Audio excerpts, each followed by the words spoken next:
Hello, this is the Stories Beside channel. I release videos every day for you. Subscribe and click the bell. She held on through the thick shrubbery, writhing in blood, arms and legs. But the pain was nothing compared to the fear that filled her entire being.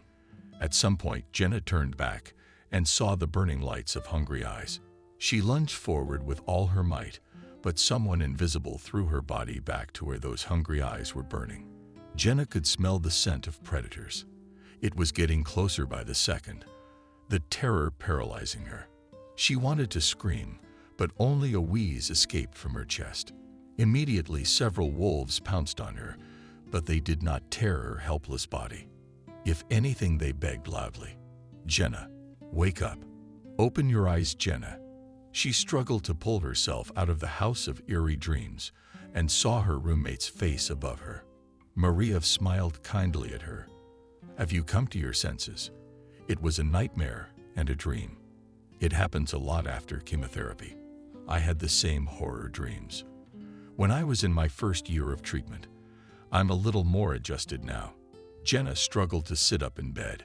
She felt very dizzy and nauseous, and every cell of her body was soapy with extreme pain. "I probably won't make it. It's only my second year, but the first time was much easier." Maria's making a fuss. "Now I'll give you some water.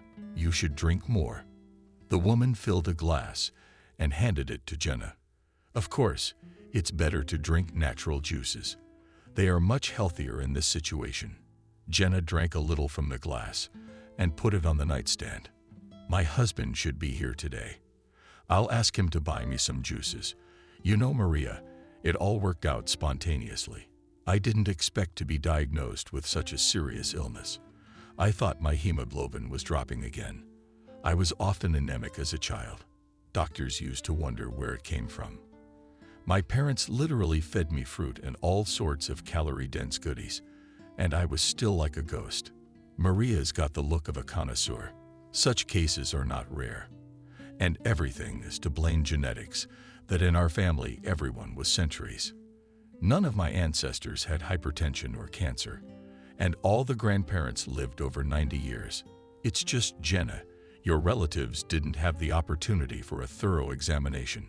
If I'm not mistaken, you're from the country. Close enough. My native village is considered a district center, but in fact, it is a large village. Most of the population works at the communal combine. By the way, it is one of the oldest enterprises in the region. My grandparents worked there, and my parents are still carrying on the family baton." A rather long monologue deprived the young woman of her last strength, and she sank down on the cushion. Maria sat down next to her and with motherly care adjusted the blanket. "Jenna, save your strength. We have many days ahead of us, so we'll make a deal and even get tired of each other. Breakfast should be brought to us now, and after we eat and drink a little more." The mention of food caused Jenna's stomach to reflexively contract to suppress an attack of nausea. She had to sit up and take a few deep breaths. Her roommate sympathetically patted Jenna on the shoulder. "I couldn't get used to it at first either, but I adjusted quickly. Sour makes the nausea go away. Have some orange juice." Jenna tried to object. "Don't. Maria, are you embarrassing me? My husband will come soon and bring me juice and fruit." The neighbor looked carefully at the companion coup. "Jenna, you must have read books about the war and seen movies." "Of course I have, but I don't see the connection between the last war and my illness."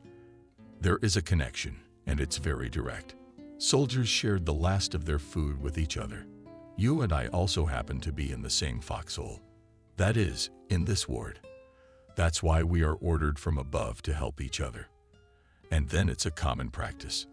Today I have something, tomorrow you'll have it. We're human beings, not wild wolves." The mention of a forest predator made Jenna flinch again. "Oh, Maria, I've been dreaming about those evil things. You wouldn't believe it. I saw them as if they were real. Even their breath felt so unimaginable sense of reality. Such dreams are what we call faithful dreams. But night dreams are filled with symbols, and wolves can act as an enemy or the same disease. What is explainable in your case?" You should not be frightened by such a vision. My grandmother often told me about the meaning of dreams too. Jenna is silent for a few seconds and then continued to share her conclusions with her neighbor. Maria, I just realized that this creepy dream is a warning from above. Maybe my grandmother is sending me a signal from that Jenna. Although I'm not a mystic, I can't rule it out. You know, Jenna, before my illness, I always thought predictions and omens were nonsense. But now my opinion has changed a lot. The door of the ward opened, and the employee of the food block in a snow-white uniform easily rolled a cart, set plates with the movement of a magician. She grabbed 2 dishes at once with one hand and placed them on the table. Today we have a special recipe for flying girls and cups set up. I'll pour you some hot tea. It took the kitchen worker no more than a minute to serve their room, and she rolled the cart farther down the hall. Jenna critically assessed the appearance of the ethical dish. Cat, baby, how do I eat you? Maria was already actively wielding a spoon. And you, Jenna? Through not wanting to. Imagine you've been given a medicine on which your life depends. The young woman swallowed 5 spoons with difficulty and quickly stuffed the unpalatable breakfast with juice that her neighbor offered her. The latter had already managed to straighten up her porridge and was enjoying her tea. Not enough at all. You've eaten. It won't work that way. It's not working. I get sick to my stomach when I force myself. I'd rather eat a little, but more often. Maybe. Jenna, you are right. Your body will tell you how it is more comfortable, and try to get more rest. Jenna didn't answer the kind woman because she was already dozing off. She could still hear the sounds around her, but her consciousness slowly drifted away to where peace and tranquility waited. She already felt the touch of her grandmother's warm hand and heard an old-fashioned lullaby. In the life of little Jenna, Wendy played not the most important role. The girl's parents were absent 24 hours a day at their mill. It came to the point that the mother and father did not see each other for months because they did not coincide shifts. Therefore, the day came when they had to call on the help of her grandmother. Although Varvara Tikhanov was not flattered that the son and daughter-in-law cannot do without her help, she was helping out. What kind of parents are you if you can't manage with one child? And how in the old days people had time to bend their backs for half a day, and then still at home with all the things to manage. My mom had 6, and she managed. Mike listened to his mother, and then not without irony asked, I agree. My grandmother was good, a real heroine mother. But what did you, Mom, fall behind your ancestors? She only gave birth to me and Stephen. And of the 2 of us, one of us was a foolish mind. Little Jenna wasn't privy to the family history. Only later did she learn that Uncle Stephen had once stepped on a slippery slope. Their family didn't like to talk about the murky business that had gotten a relative exiled to Kolyma. Jenna several times tried to elicit from her grandmother this secret, but Wendy was waved away. It's better for you, granddaughter, not to know. You don't have an uncle, that's all. Otherwise, you could ruin your whole life with that kind of kinship. Mike, your daddy, had to take his wife's name so no one would find out. But that answer didn't sit well with Jenna. Grandma, what did Uncle Stephen do that was so bad? If you knew him as a student, they'd say he was a traitor. I don't believe it. Stephen was framed. He couldn't have done what they say he did. Your grandfather, Ethan, didn't believe it either. He tried to defend his honor. How could you break a system that was grinding up so many innocent people? Where's Grandpa Ethan? Did they put him in jail too? No, Jenna, your grandfather died. When did Stephen's story happen? His heart gave out. He was the secretary of the party organization at the plant. So he had to lose not only his party membership card, but his life as well. Oh, it's better not to remember that time. I still don't know how Mike and I managed to survive. We had to move in with my aunt for a while. When the Stephen story was forgotten, Mike came back to the settlement and married your mom's Kelly. Wendy told this story many times in different variations, but Jenna always found an excuse to ask the elderly relative a couple of additional questions on the subject. Most of all, the girl was concerned about unfamiliar places, While her granddaughter was small, Wendy, as she could, described to her this amazing place. And when Jenna was 10 years old, the grandmother resolutely told her parents all the signs. Jenna is already big. Tie her to her aunt. Let the girl with her own eyes will see the splendor of the Karelian forests. Son and daughter-in-law were surprised by such poetry of speech. A simple woman. But Wendy decided to completely dazzle them and sang. Her naive singing was akin to a toothache, but the couple listened patiently through the popular songs of the Khrushchev Thaw. And Mike even got so emotional that a tear came to his eye. "Okay, Mom, let Jenna come with you this summer." "Really, we were thinking of sending her to camp." The girl overheard outside the door. She'd forgotten all about vigilance. All she had to do was tell her father about camp. "Daddy, I'm not going. I'm going to your camp. I've had enough of last summer. It sucked. And the soup they gave us was terrible." The parents screamed at Jenna. Most of all, the 10-year-old girl was struck by the Karelian forests, although their village was also among the pine forests. The forests of the former parts of the Suomi Republic stretched for hundreds of kilometers, and anyone unfamiliar with the area could easily get lost. Anna, Wendy's aunt, had therefore warned her at once. "You girl, don't go beyond the village. It's easy to get confused even 5 steps away from home." Anna was also struck by Jenna. The girl thought that there was no one in the world older than her grandmother. But it turned out that Anna is older than her niece by as much as 25 years. When Jenna added the 2 values in her mind and got 93 as a result, she could not cope with excitement for a long time. But Anna smiled affectionately that she couldn't believe that I had already turned 10 and 10. There are a lot of long livers here. There are even some who are already over 100 years old. Do you know why we are so tenacious? The girl shook her head. "No, I don't know." Anna was satisfied with the effect. "The air here is special, clean. And there are mushrooms and berries. They also have incredible power. For example, I go to the forest myself. I can walk all day long. And I don't feel tired." Jenna was curious about the unusual life of the Karelian villagers, who ate little meat, but always had fish and tea on the table. Anna cooked according to her secret recipe. She brewed herbs and added pine needles to them. Such a drink would protect her granddaughter from any illness, although her grandmother's tea was bitter. Jenna drank it by force. She really wanted to live to the same age as Aunt Wendy. One day, Jenna obeyed her grandmother's and decided to walk along the edge of the forest. The girl was followed by a dog named Rex, to whom the grandmother did not forgive any pranks. As soon as the girl got into the forest, in front of her ran a trampled path. Jenna cheerfully thought in vain. "My grandmothers used to scare me.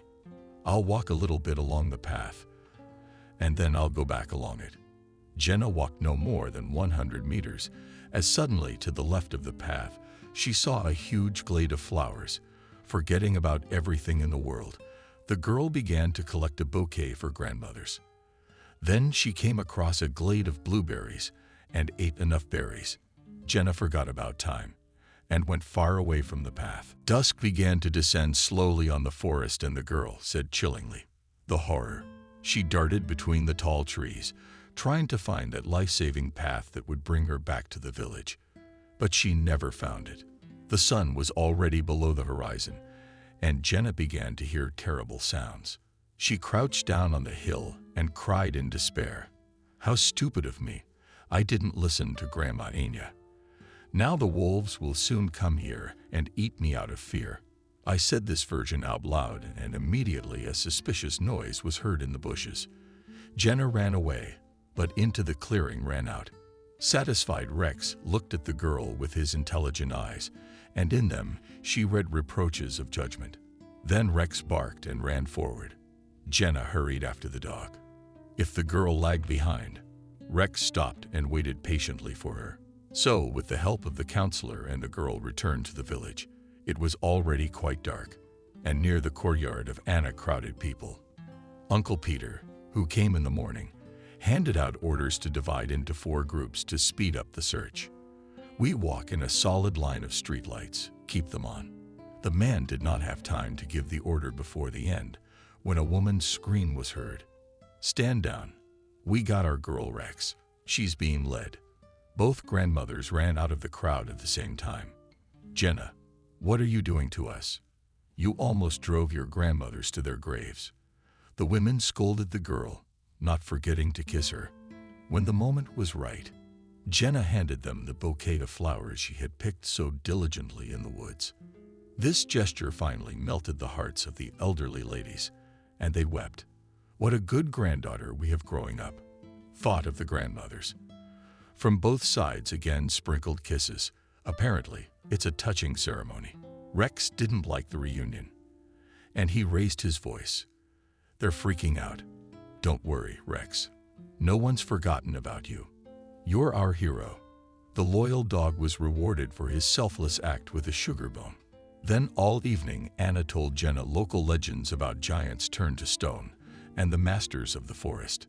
The main thing in our forests is the wolf and the bear, but these animals are not supposed to be called by their proper names. Especially in the summer, they can get angry for such an attitude. The girl listened to the ancient tales with her mouth wide open. And how should they be called? What if I go to the forest again and meet a wolf? Anna shook her head. It is better for you not to meet one-on-one with this beast, but if you do, call its tail a stick. Jenna laughed at Anna. But there are no such names. It's you there in the middle zone does not happen. But we call wolves that. Anna. Then every night before going to bed, she told the girl scary tales that made her veins bleed from the rear. In the child's memory, these stories crashed for a long time, but over the years they were almost forgotten. And only now, when Jenna's body began, and from the inside sharpened terrible disease, she again remembered the wicked witch. All this and the moose that turns into a human during the day. Andrew didn't show up until the end of the week. Although Jenna was offended by his long absence, she didn't make a scene in front of her neighbor. But when Maria tactfully came out, the young woman could not help her reproach. Andrew, couldn't you have come sooner? I've been here all week on my own. I don't even have a penny for necessary expenses. The man snapped at her. If you didn't come, then you couldn't. There's nothing wrong with you. You even started up. The treatment must be good for you. Jenna wouldn't tell her husband how hard she'd been through her second round of chemo. That's fine. But the doctor said you need to eat more nutrition now. You should eat more fruit and drink juices. Maybe I should get you a cross-litter one too. Andrew said those words with a sneer. And Jenna was silent. For about half an hour, her husband told about his successes at work and about a new profitable partnership. The woman silently listened and accordingly nodded her head, telling all the news about herself. The man thought that it was enough for one visit. He could have, but he hit me in the forehead. I'm out of here. I'm off. I can't promise to be back tomorrow. But as soon as I get a free moment, I'll be sure to visit you. Andrew, leave me some money. There's a store here. I'll buy what I need. There was a series of grumbles and sighs, but the man took out his purse and counted out a few bills. I think you'll have enough for the first time. The phrase was said in an affirmative tone, and the woman nodded her head again. Barely had the door closed behind Andrew. Tears spontaneously sprang from his eyes. Back in the room, Maria got worried. Jenna, are you sick? Should I call a nurse? Did the woman wave her arms? No. I'm fine. I guess the treatment must have heightened my sense of self-pity. I don't think that's the reason. I'm not in the habit of intruding on other people's lives. But your husband hasn't been very nice to you. Jenna took a sip. He's like that now. He used to be kind and helpful. And what kept him from being that way? My illness. Maria was shocked by this confession. Jenna, wait, but it shouldn't be like this. Any normal person, especially a husband, should show mercy. The support of loved ones can work wonders. I know this from my own experience. My son and daughter-in-law did not leave me at first, even spent the night in the ward. Only thanks to them I got out of that, Jenna. and now my desire to live has doubled. After all, I will soon have a granddaughter or granddaughter. It's such a powerful incentive. Jenna looked with envy at the spiritualized face of this already not young woman.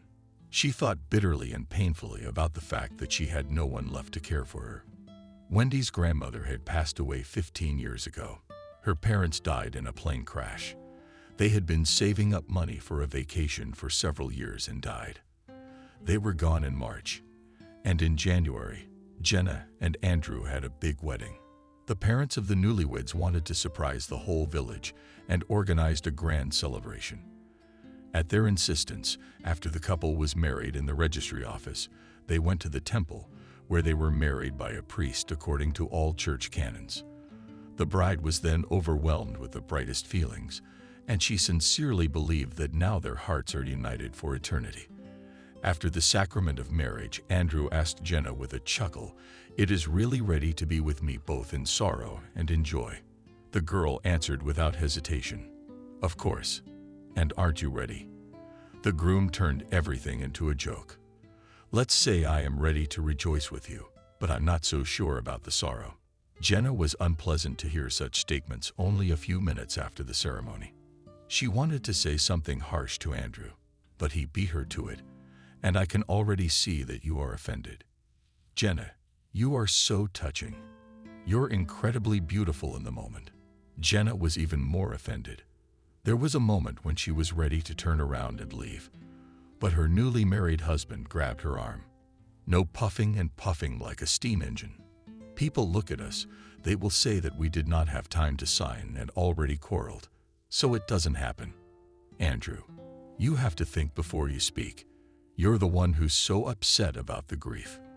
Well, just think about it, because there are different cases in life, and not everyone is ready to accept the problems of another person, even if it's a wife or parents." Andrew avoided a direct answer. "Jenna, please don't escalate the situation now. The guests are waiting for the holiday, and let's not deprive them of joy. You and I have hundreds of days and nights ahead of us to talk things over." The happy man then picked Jenna up in his arms and carried her to the restaurant where the event was to take place. For 3 days, the guests partied at the wedding, and that unpleasant conversation lost its former poignancy. Then the first family problems appeared, and they had to be urgently solved. It was the bride's parents who provided substantial help to the newlyweds. When Mike found out that his daughter and son-in-law were going to rent a place, he even took offense. "It's like you're not family. Why wander around in other people's corners? And pay for it. Live. Our apartment is big enough for everyone. And when the grandchildren come, my mother and I will take care of them." But these optimistic plans were not destined to come true. A little more than a month passed, and there was a catastrophe, which took the lives of 2 people closest to Jenna. In those difficult days for the young woman, Andrew did not allow his wife to dissolve in grief. The man even took another vacation from her to be by her side. "Jenna, you have to get over it. Life goes on, and you have to live at least for the sake of your parents to be calm there, in heaven." Her husband's persuasions worked, and the young woman began to revive little by little. She was grateful to her husband for not abandoning her and supporting her in her time of need. Days passed, and this gratitude gradually transformed into submission. First, Andrew told his wife to change her place of work. "Jenna, I have the latest information at the mill. Very soon there will be a new shop, and they promise a very high salary. Since I am not the last person at the plant, I have the opportunity to arrange a money place for my own wife." This news did not please Jenna. "Andrew, aren't you excited? I've heard about this shop. It's not going to be good. You know you don't get high wages for nothing. They pay big bonuses for hazardous working conditions. That's exactly the kind of risky place the new shop will be. If you follow the safety rules, you won't be in any danger." The young woman didn't like her husband's insistence on putting her in a hazardous workplace. "Andrew, why didn't you take the initiative yourself? Don't you get it? My higher education does not allow me to become a simple handyman, and I only graduated from high school. That's why I'm destined to take a place in the ranks of laborers." The man didn't feel his wife's question was a trick. Sort of. Jenna, you and me, we've been dreaming of a big apartment. We need money for that. That's the first time I've ever heard you say that. I mean, I'm doing pretty good in this apartment. Besides, I think we should start thinking about having a baby. After all, we've been married almost 3 years. Andrew knew well that his wife could not resist tenderness. He paddled over to her and began to whisper, "If you don't want to, don't go to the new shop. It's not like I'm forcing you. And in the old apartment, we can still live quite well. But think how uncomfortable it will be for our children. After all, you and I will have at least 3. Ivansov." Jenna took the bait immediately. "Dear husband, are you sure we'll have boys? Maybe I'm going to give you 3 princesses." Soon Jenna moved to work in the new shop, and her Andrew took the chair of the first deputy director of the company.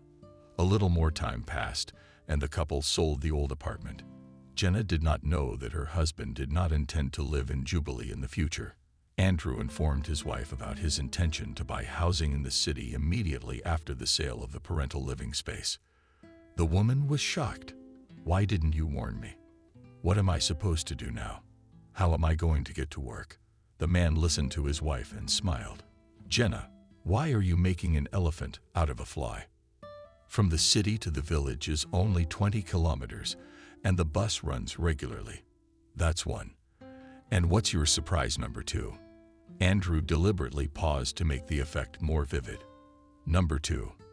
I think you'll be able to settle down in the city after the housewarming party. Indeed, why jeopardize your health if you can find a quiet job? And you'll help. You got me on that one too. Jenna, come sit next to me. I'll tell you all the trade secrets." The young woman complied with her husband's request. "I'm listening to you very carefully. We have significant events ahead of us. Our factory and several other enterprises will soon be united into a single network. It's a kind of concern in our country.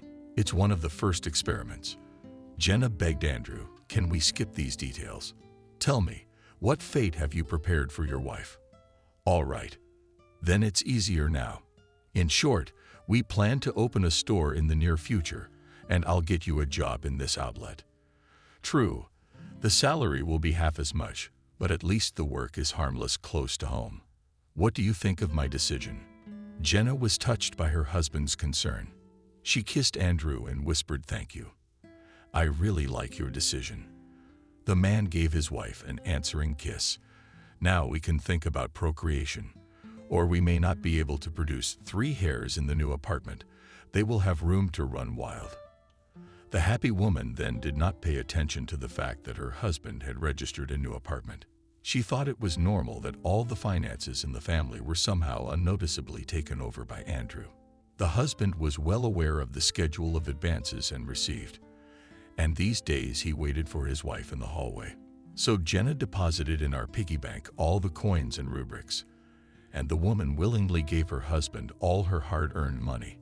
Only once she dared to disobey her spouse, and on the way home went to a department store to buy herself some lingerie. When Andrew was short of the amount due, he went green with anger. "Jenna is missing here. I signed the statements, and I know how much you're supposed to get." The woman tossed carelessly. "Andrew, this is too much. I went to the store, bought what I needed. Do I really need to ask your permission to buy underwear? Or are you gonna buy me my own lingerie and hygiene products?" The man wasn't the least bit embarrassed. "If I have to, I'll go shopping myself." At some point, Jenna realized that her husband considered her an appendage. For a while she tried to object, but Andrew paid no attention to her outbursts. Then the feeling of despair was replaced by apathy. But Jenna tried to ignore the sudden deterioration of her health. The medical staff became alarmed when the woman was undergoing a medical commission for employment. The therapist looked at her strangely and said, "Jenna, you need to urgently retest and undergo a more detailed examination." She smiled at the doctor. "Okay, I'll do all that. What do you say?" The doctor told her to come back in 3 days. Jenna was in high spirits when she knocked on the door of the already familiar doctor's office, trying not to look her in the eye. "Jenna, My worst suspicions have been realized. You need to see a hematologist right away. I'm anemic again. You've had this problem before. Yes. When I was a kid, I drank iron and ate hematomas all the time. My mom used to buy those candy bars at the drugstore. The doctor looked at Jenna again with the same strange look. Are you anemic? Unfortunately, it's much worse than that. I'm not gonna lie to you. If the diagnosis is confirmed, there will be a long treatment.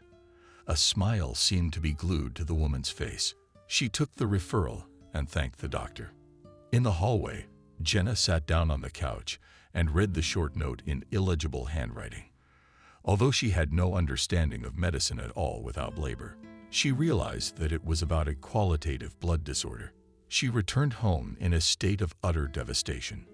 Andrew cheerfully asked, "But what did they tell you?" through the pause. Nothing good. The woman handed her husband a referral for hospitalization. For about 5 minutes he studied the doctor's conclusion, and then with her optimistically, said, "Doctors often make mistakes, so I see no reason for despondency. Lie down for a week, take some pills, and everything will be back to normal."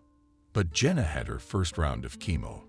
Then she was given a second round, and Andrew's optimism began to wane, and it was replaced by irritation.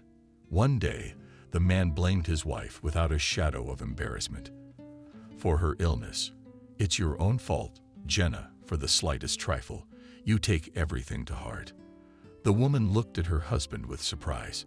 "And you didn't think that the cause of my illness is my work in the new shop? By the way, you're the one who sent me there for the big bucks." Things were getting heated.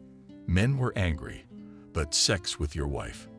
You're not a little girl. You could have said no. And anyway, when I married you, I didn't think I'd have to run around the hospital with handbags. If I understood you correctly, Andrew, you also reproached me that in my illness he carelessly threw. Understand as you wish." All inside the unhappy woman shuddered. Jenna did not want to believe that she had lived 5 years with such a monster. In the memory surfaced moments of their life together, which should have alerted her even earlier, but she did not attach importance to them. Only now she realized the true meaning of that common phrase. To be there for each other in both sorrow and joy. Jenna realized that Andrew did not want to share her misfortune. He only wanted the joys. Andrew, energetic gait, walked down the long corridor of the medical facility. The man wrinkled his nose unhappily, covering his nose with a handkerchief. He was irritated by the pungent hospital odors. Near the door, with the sign of the head of the department, he stopped and knocked. After approvingly, "You enter." A man opened the door. "I'm Jenna's husband. The nurse told me you wanted to talk to me." An elderly man in a surgical suit looked up from his papers. Yes, sir. I've been wanting to talk to you for a long time. Please sit down." "It's all right. I can stand." The doctor looked at the visitor with a scrutinizing gaze. "Are you in a hurry?" Andrew felt uncomfortable and a little hungry. "But I can stay longer if the business requires it." The doctor shook his head regretfully. "If you classify your wife's health as an everyday matter, then you can put it that way, according to the terminology you have chosen. Jenna is not doing very well, to put it mildly, or rather very badly. So you'd better sit down. I'll try not to take up too much of your time. You have a lot of time." Andrew slowly lowered himself into the chair. "What's so serious? You don't come in here for nothing. In this particular case, your wife, the situation is extremely troubling. 2 previous courses of chemotherapy did not give the expected result. The disease is progressing. I have a disappointing prognosis for you." Andrew sensed the note and loosened the knot of his tie. "Are you saying that my wife will die?" The superintendent suddenly laughed. "We all die sometime. Unfortunately, that's the law of nature. The whole point of this law is that some people manage to use up all their allotted time limit, while others pass away soon after the start. And my wife falls into that second category, if I understand you correctly." "That's correct. The woman is only 26 years old. That's her prime. She should be having babies and making you happy. We've tried twice to stop this process, but so far we've had no success. That's why we made a collegial decision to change the treatment regimen. I will not hide from you this method is more rigid and therefore fraught with the development of side effects. Andrew interrupted cheekbones, and in what form these side effects will be expressed. The doctor hummed again. Of the most striking is partial baldness, that is, baldness. Also often in such patients there is a sharp weight loss, may appear and other complications, but with a favorable course of all these changes will be temporary. Andrew, holding his breath, asked. Otherwise, the doctor sharply unfolded his hands. Alas, the organism of each person is individual, and it is impossible to predict in advance how successful the treatment will be. Therefore, we can only hope for a positive outcome, but no doctor can give any guarantees. Andrew looked at the doctor with all his eyes, and his imagination was already drawing terrible pictures of the future. These fantasies were so realistic that he did not restrain himself from screaming. "It seems to me that you are deliberately mocking me. After all, there are means to avoid the worst-case scenario. There can't be no worst-case scenario. There must be something you can do." The doctor calmly replied, "I understand how you feel, but don't overreact. And as for whether there is anything that can be done to save your wife, I will say that such opportunities exist. Our Israeli colleagues have a wealth of experience in hematology. This is the name of the field dealing with the treatment of diseases of the blood organs, creation." Andrew impatiently interrupted the superintendent. "I'm not that dormant. I understand medical terminology. I would not like to learn more about such treatment. I think there's no need to delve into the methodology itself. But the results are impressive. Up to 70% survival rate is a very solid figure, so 100% recovery is not expected. And how much would a course of such treatment cost?" The head of the department said the amount, and Andrew felt the hair on the top of his head stirring. Just in case, he asked again how much. Keeping a nonchalant look, the doctor repeated the visitor's answer. For a while he was in a state of stupor. He did not even blink and was afraid to move in his chair. When the stupor subsided, Andrew jumped up. "Thank you for the useful information, but we don't have that kind of money. We could buy an apartment or a car with that kind of money. To save the people closest to you, many people sacrifice comfort and sell their last home. Think about it. It seems astronomical at first, but if you put everything in its place, you can always find a way out of a difficult situation."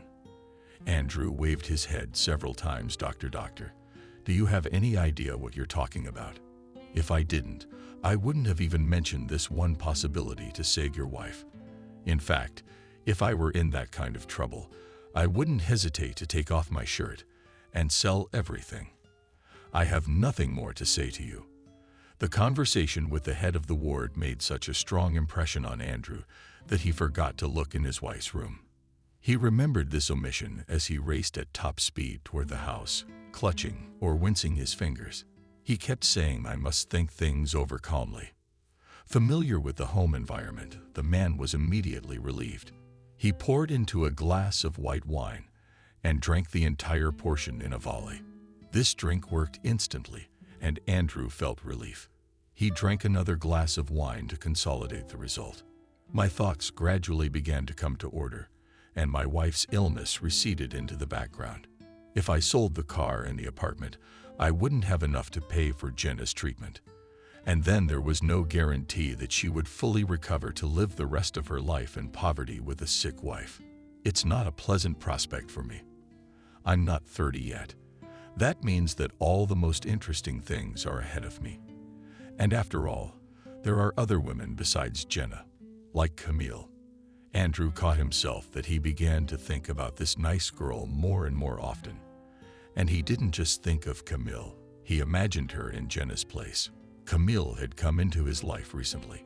This girl was the adopted daughter of William, with whom Andrew had a strong business relationship, although the famous businessman was almost twice his age. This age difference was not felt. William trusted the young deputy completely and even once admitted that he wanted to buy out the concern completely. "Andrew, you are the only one I can trust with my deepest dream. I know that you will not let me down and our friendship will continue in the future, but I want to see you not only as a friend and companion, but something more." The young man understood what the businessman was implying, but pretended to be a fool. "William, you are like a businessman father to me," he laughed. "I wish I had a son like that, but I've been unlucky in that respect. Of course, there are alternative ways of strengthening family ties, but as I know, you are already legally married." Andrew's silly giggle. "Yeah, well, we all make mistakes when we're young. I got married in a hurry, too, but it's a mistake that can always be corrected." William looked at his young friend for a long time, then said for the first time, "I heard that marriage is a misunderstanding, but I like your approach to life. I respect determined people, and I am ready to applaud you too." Andrew took the entrepreneur's last words as a call to action and began to hatch plans to divorce Jenna. But there was one thing stopping him, and it was not his wife's illness. The man really did not want to lose everything he had gained, his apartment, car, and other pleasant privileges. Andrew well understood that if he left Jenna in such a critical situation, at one point his reputation would collapse, and this would negatively affect his career. Then William himself would be the first to point him out the door. Marriage to his adopted daughter would be forgotten forever. We'd have to come up with something that wouldn't let a mosquito in. And so it was found. Andrew was surprised at first that it was possible to resolve a difficult situation so quickly and practically without losses. The man did not notice how the previously favored woman suddenly turned into a problem for him, which he wanted to get rid of by any means. As iron must be forged before it gets cold, Andrew decided to visit his wife first. When he arrived, Jenna cheerfully exclaimed, "Andrew, you've been gone so long. You're in trouble." A sharp needle pricked him, and he was suddenly pricked with shame. But that feeling was quickly hidden by the pressure of an inner voice. "Stop embarrassing yourself like a young lady. You're doing the right thing, because in this crazy world, the strongest man wins. The truth is always on the side of the strongest." Of course, he didn't say those words out loud. He crouched down next to his wife and began stroking her worsted hand affectionately. The husband questioned the sick woman about business. Jenna laughed. "Andrew, what business can a hematology patient have? Departments. I've been lying here for over a month from constant surveillance. My hair's starting to fall out. I'm so anxious to go home." The man scrutinized the woman's agitated face and realized with horror that there was almost nothing left of that former cheerful Jenna. On his wife's face appeared a thin grid of wrinkles, and her eyes glistened with feverish fire. Only a pathetic semblance was left of her luxurious coiffure, and her hair was rotten and resembled a wig in appearance. In addition to all of the above changes, Jenna had lost a great deal of weight. She could hardly keep her balance, and while walking she held on to the walls or the back of the bed with her hand. She spoke little because she quickly tired and began to choke. There was a moment when Andrew thought his wife smelled the odor of earth. The sensation was so unpleasant that it made him shudder. Jenna immediately asked Andrew anxiously, "What's wrong?" He smiled through the force and drew his wife to him. "I'm fine. It's just that there's a draft in your room. I don't want you to catch a cold on top of all your other problems. It's coming from the hallway, but it's a little thing I've gotten used to. Sorry I forgot to thank you for the private room. It's a little boring, but there's no one to mess with your head. Jenna, I have another piece of encouraging news to tell you. I spoke to your doctor recently, and he recommended a clinic in Israel." The woman froze. She looked at her husband with horror for 2 minutes, and then quietly, even pitifully said, "Andrew, but you and I do not have such money, and I've almost found the right amount. I was promised to subsidize my partner and colleague William. That's the businessman you met 2 years ago, before my illness. He is." Andrew lied inspirationally. Jenna looked at him with a devoted gaze. Suddenly, she leaned her head on her husband's shoulder and cried softly, childishly, "Andrew, honey, you have no idea what you have done for me today." The man patted the woman on the shoulder. "Darling, don't exaggerate. There's nothing special about what I did. The woman whispered fervently, if a man doesn't realize it until he faces it himself. You gave me a ray of hope today. I was getting desperate. I started counting the days. Do you realize what it's come to? He stroked her back, telling her everything's gonna be all right. Your doctor said that more than half of patients fully recover after treatment in Israel, and you will definitely get better too. Jenna calmed down a little and looked into her husband's eyes with the same look. Andrew, and when are we going? Very soon we are good. I'll talk to your doctor some more, and we need to call the clinic. It'll take at most a week. Will you go to Robert's right now? Of course I am. After all, every day you rest, and tomorrow I will come again and tell you everything. Andrew walked his wife to the bed and kissed her goodbye. At the door, he paused for a moment. Jenna, everything will be fine. Don't despair. After her husband left, the woman fell asleep with a smile on her lips. For the first time in her long months of illness, she was in high spirits. She trusted her husband and mentally repeated everything would be all right. Although Andrew's plans did not include a second visit to the head of the department, he decided to make amends, his wife's condition and health. The doctor fixed his sharp gaze on the visitor's face. Unfortunately, I have nothing to report. No positive dynamics. The doctor made an expressive pause. I'm afraid that your wife will not live more than 6 months. That's the maximum. So I suggest you hurry up and go to the Israeli clinic. All right, doctor, I'll do my best, as Robert showed with all his appearance that the conversation was over. The man politely bowed out. At home, Andrew began to polish his plan, in which Jenna was to play the main role. For several days, the man worked out a scheme of disappearance of the woman from the clinic and tried to take into account even insignificant at first glance trifles when everything was scheduled literally by minutes. He went to the hospital, taking with him in winter clothes of the spouse. The man left his car 2 blocks from the hospital, then walked to the facility. He planned his route so that he could be seen by as many people as possible. At the sight of the long-awaited visitor, the sick woman jumped out of bed and began to fix her hair. With excitement, her face laughed sharply, and only her eyes burned with that frightening glint that had struck the man last time. Jenna approached her husband and, in a half-whisper, informed Andrew, I did everything you told me to do, but Robert was very surprised when I asked about the Israeli clinic. That's right. Jenna, yesterday, we still haven't reached a consensus. This morning we called and dotted all the I's. The man looked at his watch defiantly and shook his head. So you and I are running out of time. We have a plane to Tel Aviv in 2.5 hours, and we haven't even had time to go home. So you and I will bypass the formalities that are required in such cases in order to catch the flight. Give me your things. You go down the back stairs.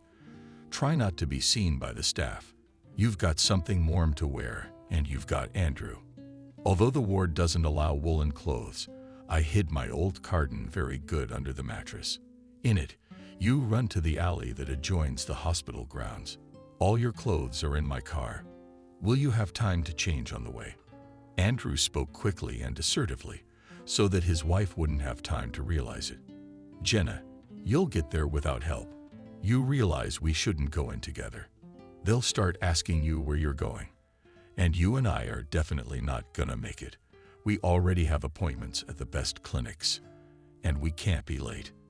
Andrew, I'll do it. What did you say? I managed to get a key to the back door. I took it off the nurse's binder. They were running around outside. The man's a ringing smacker, but he's still giving his wife a peck on the cheek. Let's not take too long. He leisurely left the ward and headed for the duty nurse's post. Here's some tea for you girls. A beautiful box of chocolates brought the medical staff. Delight. Oh, a real squirrel with nuts. You can't get candy like that nowadays. This is a special gift for the beautiful angels in white coats. Thank you. The girls thanked Andrew with one voice, and without waiting for him to leave, ran to the back room to put the kettle on. The man hurried to the elevator. He got out and through the center doors hurried to the alley where his car was parked. Jenna appeared 5 minutes later. She was breathing noisily, indicating that even this short trip had been very difficult for her. "I hope I'm not too late." "Well done, you did a great job. There's a fur coat, warm boots, and other civilized clothes. I'm taking off all my hospital clothes and putting them in a bag. I'll return the property to the ward later." Jenna did not pay attention to the road. The most important thing for her now was to follow all her husband's instructions clearly. But still she timidly asked Andrew, "We'll stop for a snack on the way, because I was left without a wife today." The man didn't even turn around. "You shouldn't have. We should have eaten. Unfortunately, we don't have much time, but we can get something at the airport. You get some rest. You can even Nokia for half an hour." The woman was surprised. "Then the airport is no more than 10 minutes away. The main highway has been closed for repairs. We'll have to take the county road." Repairs in winter, you'd be surprised. In our country, everything impossible becomes possible. The car rolled smoothly along the road, and Jenna quickly fell asleep, but in her mind the timekeeping was counting seconds and minutes. At some point the woman awakened abruptly and asked Andrew with concern in her voice, "Has it been more than half an hour, or am I imagining it?" "You're imagining it. We'll be there soon. Don't worry." But the answer of her husband did not calm the woman, because in his voice she caught unpleasant notes. Fear began to slowly envelop her in a black veil, and her body began to shake convulsively. Jenna nestled against the window, but the panes were covered with a thin crust of ice. The woman breathed on the glass, and with consternation, exclaimed to Andrew, "Where are we going?" "This is not the road to the airport. There are forests all around." The man answered nothing, but sharply increased speed. Jenna clutched the back of the driver's seat with her hands. "Andrew, why are you silent? What are you up to?" Without turning around, he yelled, "Get your hands off me. Not only are you standing on the edge of the grave, but you want to drag me down with you." A terrible realization flashed through the woman's mind. "Andrew, you can't do this to me. I trusted you. You promised you'd take me to the clinic." He grinned gloatingly, assuming I'd kept my promise. "This is your clinic. Here you will fully recover your health. I don't need a sick wife. I'm a healthy man, and I want to see the same healthy woman next to me." The car braked sharply. A man jumped out on the road and rushed to the back door. "Get out. This is your stop."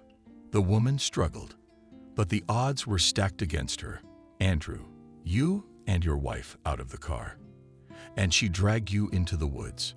I'm sorry, Jenna, but it's better for both of us. And you suffer, and I don't have to do the heavy lifting." Andrew pulled his burden to a small clearing, hiding between the pines, and tossed Jenna carelessly into the snow. Andrew felt an extraordinary exhilaration. His whole being exulted, and the inner voice cheerfully said, "You're good, Andrew. You got rid of unnecessary ballast." The man ran to his car, drowning knee-deep in snow. He did not look back once, for he was afraid that the sight of his helpless wife would awaken pity in his heart. At that moment he did not think that he had committed a terrible sin for which he would one day have to pay.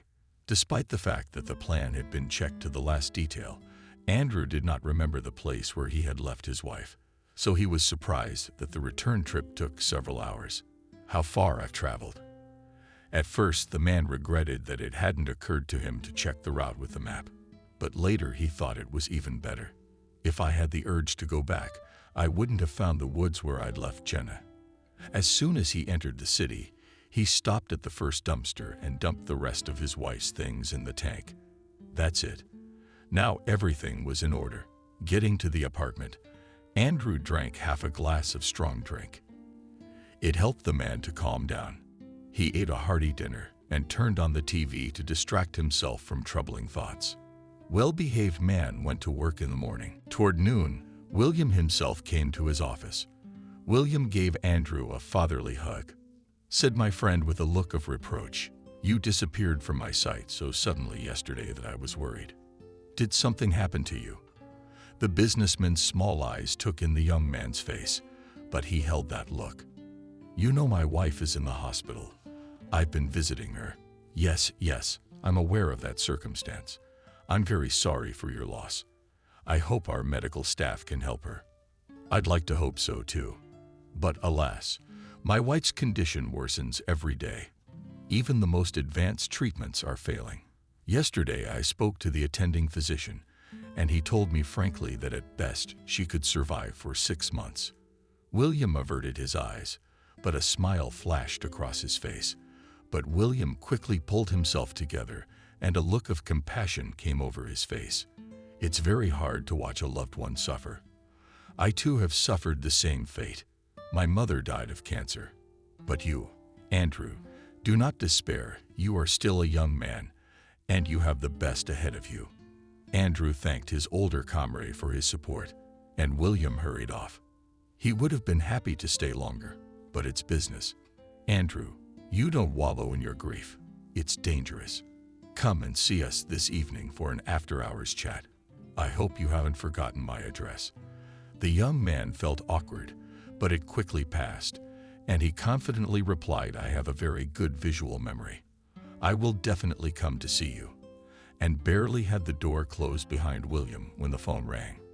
Andrew thought that the chief or the chief accountant was looking for him. But from the receiver came a husky male voice. "Andrew, it's you from the hospital." His heart jumped frantically in the man's chest, but he calmly answered, "Yes, I'm listening to you, Robert. Is something wrong?" "I'm not sure yet. That's why I'm calling you. The thing is, Jenna disappeared, and we thought she was home. After all, you visited her last night." Andrew screamed. "Disappeared how? Doctor, you must have thought to play a joke on me.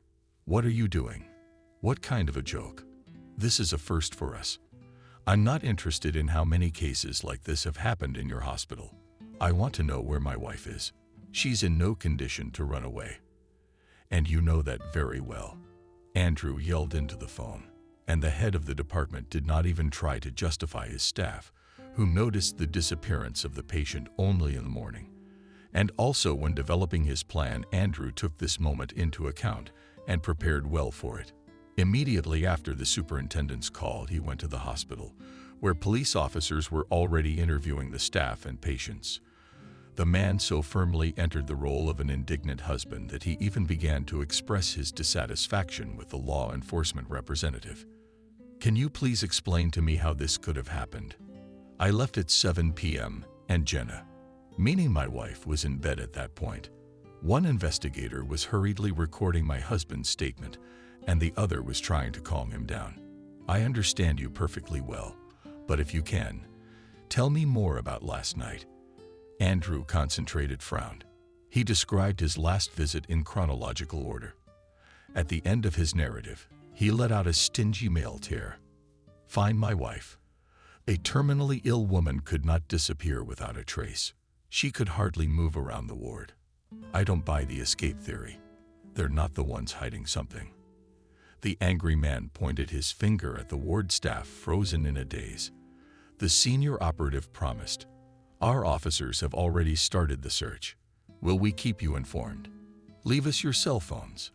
Andrew held out a notebook and a sheet of paper.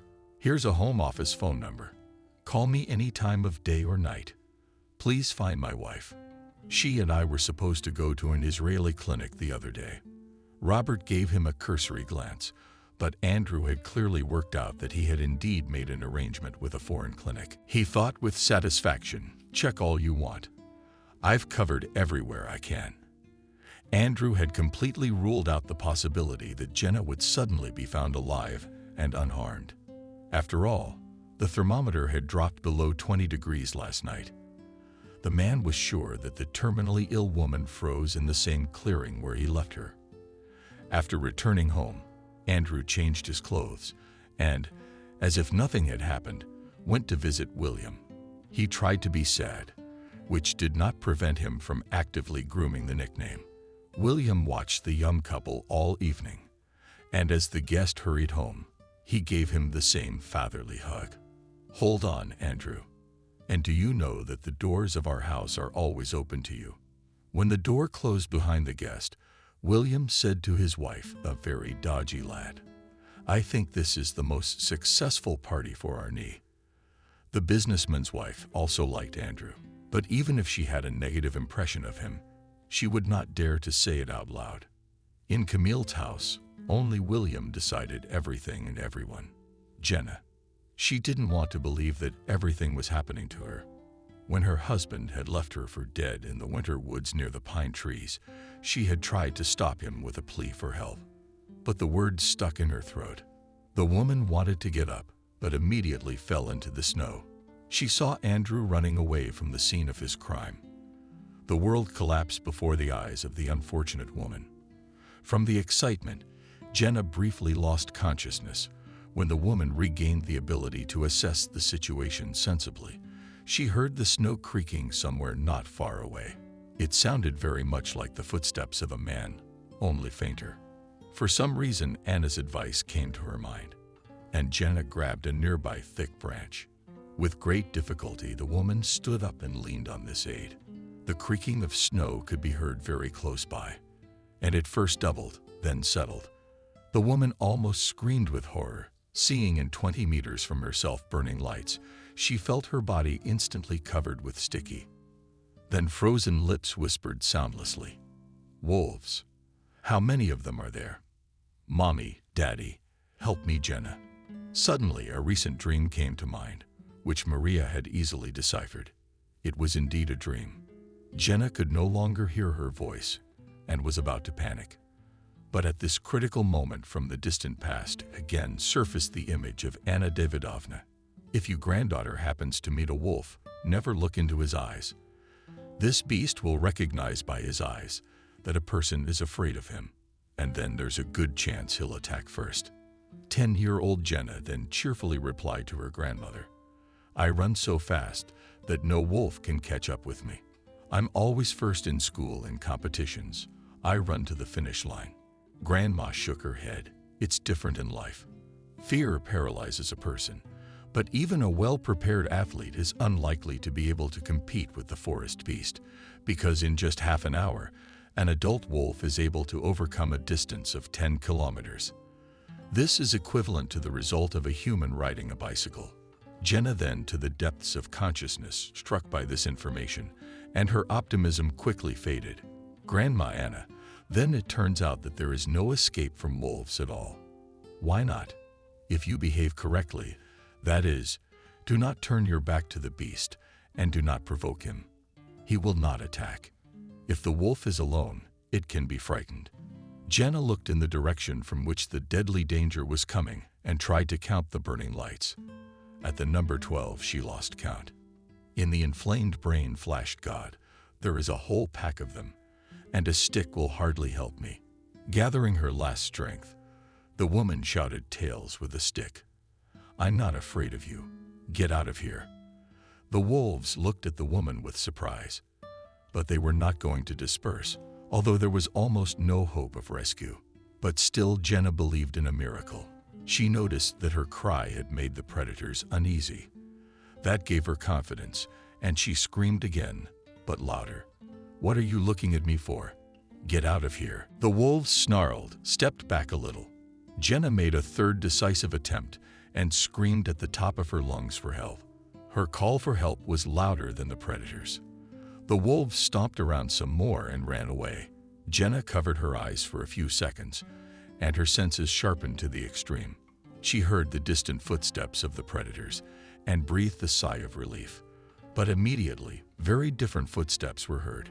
Heavy and confident, the woman opened her eyes and saw a huge silhouette approaching her. In her head flashed Hubert. A black veil spread before her eyes, and she fell unconsciously on the snow. Jenna woke up from the pleasant warmth that caressingly touched her whole body. She didn't want to open her eyes because she was afraid of scaring away the warmth. A peacefulness came to her hearing. Snippets of firewood, and such familiar household sounds as the whistle of a boiling kettle and the clinking of dishes. She slowly covered her eyes and gaze. Immediately came across the wooden ceiling. A sigh of relief involuntarily escaped from her chest. just like in Anna's house. From the side of the headboard came a pleasant male baritone. "You've come to your senses." Jenna saw the face of a man about 35 years old above her. "You as beauties have slept for more than 24 hours. But that's not surprising, considering where and under what circumstances I found you." The woman tried to say something, but the man made a warning gesture. "The most important thing for you right now is rest. When you're a little stronger, you'll be sure to tell me everything. In the meantime, I'll entertain you, mysterious stranger, with conversation. Of course, if you do not mind this order." The woman smiled and whispered quietly, "I'm in favor of it." The man shook his head. "Oh, you've forgiven on top of that. Your voice is hoarse. But don't worry, you're in good hands. Allow me to introduce myself. David, by education I am a doctor-surgeon, but at the moment I am forced, professional, downtime. In other words, while not working about the reason, until I will not spread, so as not to bore you with unnecessary details." The man disappeared briefly and soon reappeared with a mug, over which a fragrant smoke was rising. So the first official part is over. Now let's move on to the practicalities. You should try to drink this potion. Helps you from almost any ailment. Let me help you into a comfortable position. David gently lifted the entourage and brought the mug to her lips. "Drink carefully in small dots." The women swallowed the slightly cotton wool hot liquid through force. "It tastes like a drink my grandma Anna liked to drink. She called it a tea of longevity, and she prepared it from some herbs and made sure to add its needles." The man looked at the guest with surprise. "Oh, you even spoke clearly. It means that our business will go further only with a plus sign. By the way, you have almost completely guessed the recipe of my bread brew. It was given to me by a guy. We served together." David took the mug from Jenna's hands and sat down next to Sobchak, on whom Jenna was lying. "Don't consider it immodesty on my part, but if I hadn't shown up in time at that clearing, you would have definitely become prey to a wolf pack. The predators have recently begun to raid our village on a regular basis. Apparently, they're having trouble finding food. They had a leader, such a hardy wolf cleaner. Our men tried to eliminate him and set traps. No results. Although I have a small farm, roosters and 2 hens are not dry. My neighbors gave me a divorce, but it's still a pity to lose this livestock." David threw wood into the stove and went back to the bed of the sick woman. "I've only recently settled here. The second winter. Pardon the tautology. I'm settling in a little. I've got a bird. And in the fall Jack came to me, a very nice dog from a far corner of a simple village hut. A powerful dog barking was heard." Jenna turned her head with difficulty and saw a huge shaggy dog. "Oh, does your Jack look like a Rex?" "That was my grandmother's dog's name, but that was a long time ago."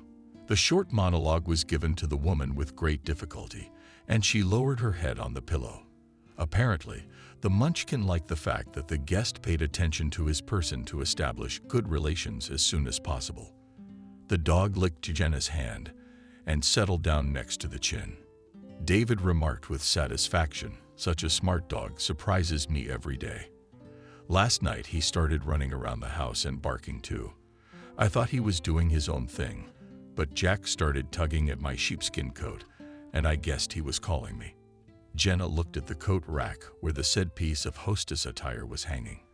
The sheepskin coat was brown in color, so Jenna mistook her savior for a bear. Meanwhile, David continued to praise his 4-legged pet. "Jack has that kind of intuition. After all, from the house to the place where we found you is almost 2 kilometers. He ran like a seasoned sprinter, and with a single spurt he unleashed his voucher." Jack stretched out over the stone mat, showing off his powerful paws. Jenna mouthed only his nickname with a smile.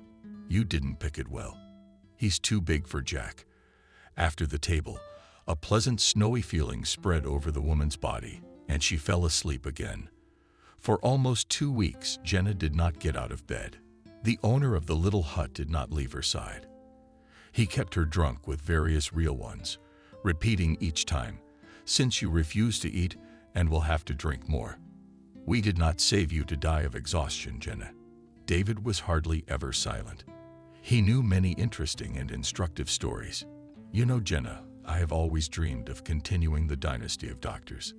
There are 4 generations of doctors in our family, so I was predestined at birth to become a military doctor. I don't want to bore you with a long narrative, but I have been to different places, and everywhere I learned something new. The woman asked with interest to prepare various potions. Did you also learn on such expeditions? David wondered. An interesting interpretation. I never thought that the work of a military surgeon could be called such a peaceful expedition term. There's something to it, though. And so, Jenna, have you hit the mark? Thanks to my varied life, I've mastered a dozen related specialties. Familiarized myself with the secrets of Tibetan medicine, mastered needle therapy. God, when did you have time for all this? Jenna, you have no idea what hidden abilities each person has. We use no more than 5 or at best 10% of all available resources in our lifetime, hence all the health problems. After all, it is proven that a person can heal himself, and even from incurable diseases. Holding her breath, Jenna waited for an answer. David looked at her and immediately understood everything. Do you have this kind of problem? I immediately did not like your pale and obvious equipment. But to ask about such things, especially a woman, is indecent. So I tried to temper my curiosity. Jenna told him her unhappy story. When David found out her husband's dastardly deeds, he wasn't even surprised. Unfortunately, human meanness is quite common, and in the last 10 years, it's become an epidemic. You were abandoned in a helpless state by your husband. I was betrayed by a comrade I rescued. The man threw off his shirt and turned his back to Jenna. See the blue scar under his right shoulder blade? Yes, David pulled his shirt back on. I don't want to flaunt my torso in front of you because it's not etiquette. But if you'd like, I can tell you the story of how I acquired the mark. Of course you can. It was a little over 3 years ago, during the famous events in the East. We were working in military field conditions. That is, intense. There was a wild lack of working hands, and our nurses had to assist doctors during the most complicated operations. And then I was lucky enough to be sent an assistant. I rejoiced wildly at this fact alone. When I saw Zach, a fellow student at the academy, I was doubly happy. No sooner had we expressed our delight at the unexpected encounter. The enemy started firing. I had already gotten used to this music, but Vasca was in extreme conditions for the first time. Anyway, while we were exchanging pleasantries, they whistled very close, and I already knew by the sound what kind of stuff was flying towards us. I knocked Zach down on the floor and fell on top of him. That's what hit me. If it hadn't been for the fortune teller, it would have ended sadly. Jenna looked at her savior with undisguised admiration. It turns out that you have already saved more than one life. What can you do? It's my job. And your friend, what about him? David laughed childishly. Not a scratch on Zach. But it soon turned out my friend had a rotten soul. He set me up big time. It was his doing. I was banned from practicing medicine for 5 years. To make a long story short, he screwed me over big time. More specifically, he slandered me. There was a trial and all the consequences. I don't want to remember those events. David's story hit Jenna so hard, she slipped into the first person. How did you handle it? What other choice did I have? You're right, you could have grabbed a drink, but that's the last thing you want to do. And then I had a desire to find that bastard. The woman asked in surprise. Why? Just to look him in the eye. I didn't want to tell you, but since we're being honest, I'll tell you. My friend not only deprived me of the opportunity to work in my specialty, he also stole my favorite woman from under my nose. We've been living in a common law relationship for almost 5 years. Never had time to formalize the relationship. She's a doctor too. I'm sorry, but if she had true love, she would have switched sides. You're right, Jenna. I've always come to that conclusion myself when I've been going over things in my head. You know, the hardest thing is fighting injustice alone.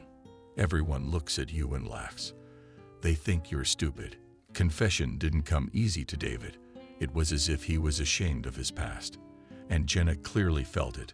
To relieve hung in the air tension. The woman said with a smile, "We have the same blood as in the cartoon about Mowgli." That's a good point. So we both have things to do, like supporting each other. Of course, I'm not imposing. It's your choice. I'm in. I don't have much time left anyway. David didn't let her finish her sentence, so I'll never, ever hear you panic speak again. Do you understand me? Jenna whispered softly. Yeah, that's great. I have a friend working in Canada who is an excellent specialist. A little stronger, lower, let's go to him. Jenna intuitively felt that from that moment on she was starting a whole new life. Now the future no longer seemed so hopeless to her. As she fell asleep that night, she thought, if God gives me a year or two of happy life, I will be grateful to him for this favor. And the Almighty heard the sick woman's plea and gave her many years of life near the man she loved. Jenna was washing the window half-heartedly, humming a popular song. The apartment was still a mess. David had to maneuver between boxes to reach his wife. Jenna, I didn't realize you had vocal abilities. The woman looked away from her work for a few seconds. David, are you kidding me? When I was a kid, a bear stepped on both ears and stomped on them. If I sing at the top of my voice, the neighbors will think what happened. A disaster. The man laughed. It seems to me that you come by your virtues. On the contrary, I assess them very objectively. Help me. The woman gave her husband her hand and carefully climbed down from the windowsill. David kissed her tenderly. Jenna, you smell of spring, dear. That's the scent of window cleaner. Someone has to clean this apartment. Tony's been missing for days at a time. You've been in your department 24 hours a day too. And I'm the one who's got to pick up the slack. It's been 2 months since we moved in, and the apartment's like a train station. Jenna made a naked grimace, and David laughed. You know how to press your conscience, I promise. No, I swear I'll leave the furniture on the nail wall next weekend and do all the man's work. Okay, I'll take you at your word. And don't forget you made a vow. Jenna saw her husband off and wanted to get on with the job, but the urge to clean the windows was gone. She sat down on a stool, gathered tape from a pile of boxes. What do we have here? Here we have family heirlooms. They were hastily preparing to move to a new place, so they didn't have time to sign all the boxes. David didn't care about the process at all. Jenna, why the hell do we have to bring all this stuff with us if we can buy everything we need on the spot? This attitude towards the things that were dear to her heart even offended the woman. David, we are, as you put it, junk. We haven't chewed it in over 2 decades. And I'm superstitious. My grandmother told me that many things serve as banks, so they should be treasured. Such a reverent attitude to everyday objects, Jenna appeared after the miraculous healing. She often caught herself thinking that everything from the moment she met David began to carry a symbolic, if not sacred, meaning. Although the man himself had been deeply hurt by fate, he had given up personal comfort for her sake. David took the terminally ill woman to an acquaintance in Canada. Jenna there underwent a full examination and for the first time heard from the same doctor encouraging conclusions. It's not that bad. Our clinic has developed a new method, but it has not yet found widespread use. If you ladies agree, then we will try the effectiveness of this method. Jenna agreed without hesitation. Doctor, I have no choice. If there's even one chance, I have to take it. Already after 2 weeks, David's friend Vovka noticed with satisfaction that my method was working. Look at the tests of your wife. Jenna looked at her benefactor with surprise, but he did not even wiggle an eyebrow. He stared at the results of the blood test. Andrew is not modest, and we have a genius. My wife has had several rounds of chemotherapy. It's an old regimen, and it's not always effective. And there are too many barrels. I recently attended a conference with colleagues in Kazakhstan. They also have a breakthrough in cancer treatment, but they have not yet patented their method. We've already done all the tests. Now we're waiting for approval. Men began to discuss professional issues with passion, and Jenna distractedly thought about the strangeness of her fate. After all, the fact that her lawful husband had abandoned her and a complete stranger had come to her aid could not be called anything other than the will of Providence. When the men finished talking, and Jenna asked David, "Explain why you called me wife." The man looked at her with a look that penetrated into her very soul. "Does it make you uncomfortable? To be honest, I haven't had time to realize everything so suddenly. You know, it's a complete surprise to me too. It just came out. But it doesn't seem random to me. Think about it. It's no accident that life brought us together. You and I are two lonely people. Maybe we should create something strong and warm together. Let's give it a try." In such an original form, David proposed to Jenna. While the woman was undergoing treatment in the clinic, he worked part-time on the ambulance as a paramedic. Later, a friend helped him to recover in the profession. Difficulties with the couple arose when they decided to sign. Since Jenna already had a stamp in her passport, she decided through a lawyer to file for dissolution of marriage with Andrew. And that's where the confusion began. The lawyer's inquiry received a reply that Jenna was presumed dead. Not only that, but it turned out that her husband had searched for her, but to no avail. Therefore, she was declared missing after the expiry of the deadline, and her ex-husband had already remarried. Jenna had to prove that she was alive. A friend of David's helped her in this endeavor. When all the formalities were settled, Jenna confessed, "You know, David, for me the most undesirable thing is to return again to the city where I was betrayed. It hurts to think about it. You don't. I know it's very hard. But if you keep looking back, you're gonna miss the future." You know what I mean? Jenna knew very well what those words meant. At first, it was very difficult for her to get used to her new life. But after the birth of her son Tony, everything fell into place. Of course, sometimes the past broke into the new life, but it happened less and less often. When David was offered a transfer to the city where Jenna used to live, the man decided to consult with his wife. "Jenna, here's the thing. I don't know where to start." The woman smiled. "Start with the main thing. It'll be easier that way. You're right, as always. I've been offered the position of chief physician at the new clinic. But there is one thing. Jenna's getting suspicious. What is this clinic is in that city you don't want to remember?" The woman was silent for a long time, and he waited for her answer. Finally, Jenna, "You are a man," smiled. "David, I guess this is another trial I am destined to go through." "Jenna, you are catching up with the mystical fog again. It's just a coincidence. If you're against the move, I'll back out tomorrow." "No, David, you don't have to back out. You've done so much for me. I don't want to interfere with your career. Besides, the past is long gone. How many years has it been? I'm just afraid our son won't like the idea of moving. But Tony's taking the news very well. Yeah, I don't really give a shit. I'll be able to finish my studies in Canada or move to a 7-seat institute if Dad helps." Of course, David couldn't turn down a small request from his only son. But everything was so fortunate that he did not have to use his connections to solve this important issue. Tony was immediately enrolled in university at the Department of Computational Mathematics. In short, everything was going well at the new place. Jenna smiled at her thoughts and pushed aside a box of dishes. If my men had put together a wall and a closet, I'd be quietly arranging the dishes right now. We'll probably live among these boxes for a year.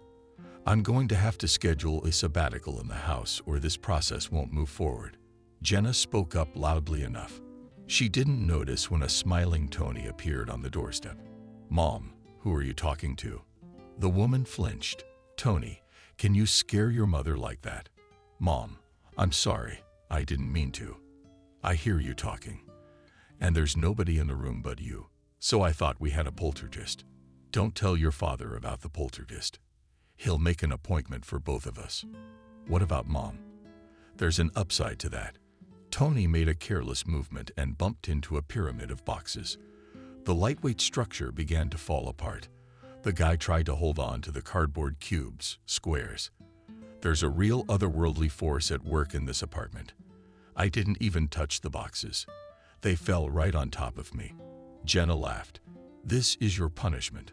For what? For not helping me. Let's at least sort through our luggage a little.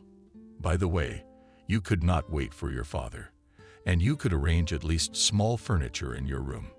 No problem. We'll put everything in its place. Until late in the evening, Jenna and her son tried to create some comfort in their new home. The joint work was successful, and they had an appetizing dinner. Tony remarked with amusement that Papa would come tomorrow and be surprised. But David could hardly stand on his feet from fatigue. When he came home in the morning, Jenna was even alarmed to see him in such a state. David, you're all right. You look terrible. Be thankful I'm still standing and even able to walk. What happened? I had to go to the table myself. It was a very bad case. Can you elaborate? In general, I mean, there's such a thing as doctor-patient confidentiality. Jenna pretended to be offended. If that's the case, I'll have secrets from you too. The man put a fake smile on his face. Jenna, I just don't want to tell you that. The man who was brought to us by the rescue team was literally hobbled out of the car. 8 hours we operated on him. 2 teams worked simultaneously because the scale of the damage is horrifying. One leg had to be amputated just above the knee. The man is a tough local businessman, which added even more complications. Anyway, it's a long story. And you don't need to know the details. Jenna listened to her husband, and in her eyes was horror. David, he'll live. The man was already sitting at the table in the kitchen, greedily eating a sandwich. You mean this guy? He'll live, but he won't have as much fun as he used to. Although he's not the first, and he won't be the last.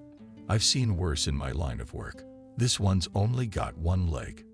Jenna was not satisfied with her husband's answer, so she continued to ask him about the night patient. And who's the young one? Well, this victim. You think I looked at him? I didn't have time for that. David answered the last question with obvious irritation. Jenna had learned over the years to pick up every nuance of her husband's mood from his voice. Because the man was a balanced character, she realized that she should no longer pester him with questions. Soon this story with an unhappy businessman was forgotten, because in the family every day there were events concerning the closest circle of people. Life in the new place was gradually getting better. When the apartment was put in order, Jenna became bored. And one day during dinner she said to her husband, David, I've had enough of being a housewife. I'm going to look for some work. How do you feel about that? Positive. If you want, I'll help you get a job. No, that's something I have to do on my own. Then do it. David never pressured his wife. Only at the very beginning of their married life did he force Jenna to get a proper profession. It was shortly after the birth of their son, and the woman was adamant about not studying. David, how do you envision this? I have a small child in my arms, and the house is on me too. What's there to study for? Men calmly listened to the fiery speech of his wife, and then said the words that Jenna remembered for the rest of her life. Even the most primitive crust gives a person a number of advantages. That's why reasonable people try to get at least some education, and then you can't predict how life will turn out. Anything can happen, and I don't want my wife to be left helpless. The woman realized that her husband was alluding to a situation from her distant past. She applied for a correspondence course, and 5 years later received a degree in economics. Many times she thanked her spouse for his insistence at that time. The day after the serious conversation, the woman first studied the list of vacancies in the city on the internet. Then she made a few calls, after which she went to the most promising, in her opinion, the employer. The company that attracted Jenna's attention was engaged in sewing and selling textile products. Perhaps her past experience in this field played a decisive role in choosing the place of work. The office was located in a new neighborhood where the surgeon's family lived. Jenna was greeted by a receptionist in the reception area. Betty is a little dizzy. That's okay, I'll wait. And there were flowers everywhere. It was this fact that pleasantly surprised the woman. The receptionist noticed the visitor's interest and proudly explained, "Betty is obsessed in a good way with indoor plants. She has a greenhouse on every floor of her house too." Jenna automatically asked, "Is your boss's house out of town?" The girl readily nodded her head. Now yes, they had to move to a country cottage after the tragedy with her husband. The secretary was ready to tell Jenna the heartwarming story of the rescue of the boss's husband. But the door of the boss's office suddenly opened, and a stern voice was heard. "Victoria, how many times have I warned you to keep your mouth shut?" The girl instantly turned red, not only her face, but also her neck and arms.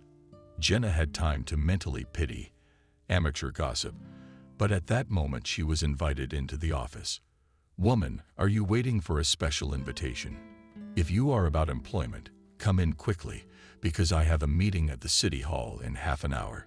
Jenna went into the office and sat down on the end chair.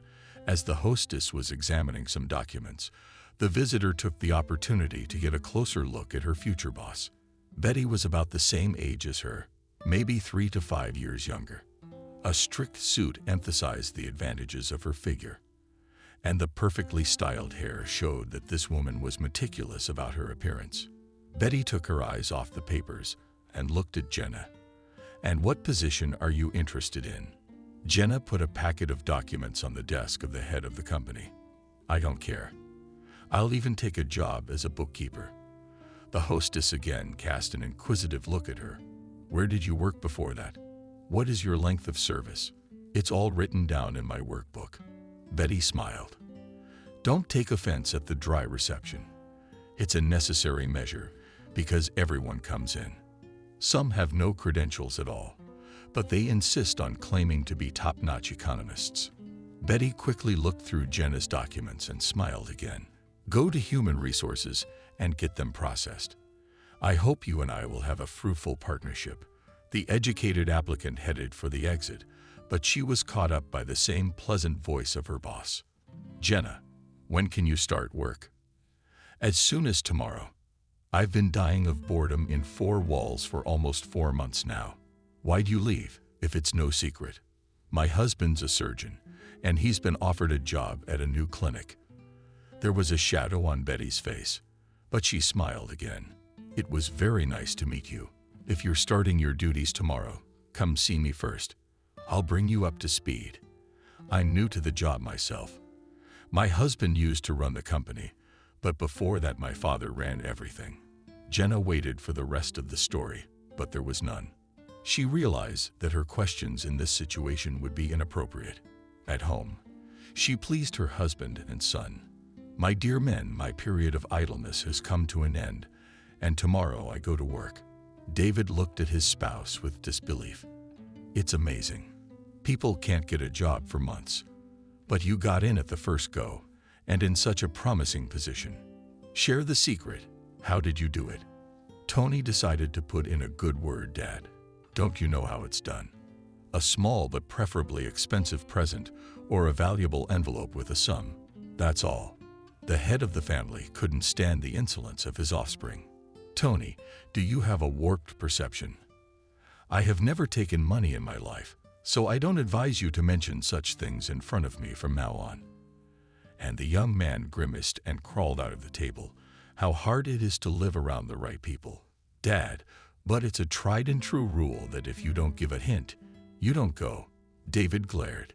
Jenna had to resolve the accumulated atmosphere. There's no need to argue, and Tony Poppet is right, because you can't brush everyone under the same label.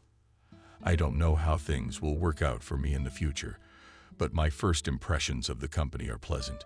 Jenna got involved in the work quite quickly. She diligently did all the tasks of the management and also diligently avoided close contact with the employees. She had been invited to join the company of tea drinkers on several occasions, but the woman had always politely declined. Jenna had decided before she moved that she would not renew old acquaintances, and when she got a job, she realized that new connections could also be dangerous. For a while, women still tried to bring her into their circle, but their fervor quickly waned. But Jenna heard the latest gossip. So one day she overheard 2 female coworkers discussing Betty. Personally, I'm sorry. William's a normal woman, but the man's not decent. She got a kick out of that remark. Sympathetic female coworkers, the other one responded to her with undisguised snarkiness. They are all normal when they sleep with their teeth against the wall. I think all bosses are scum. Betty's hubby's in the same category. That's why he got his ass handed to him. Now he's getting what he deserves with a spoon. You can't gloat like that. Why don't you kiss him for all the nasty things you've had to put up with from him? Remember when I asked him to give me financial aid for my husband's treatment? What did he say?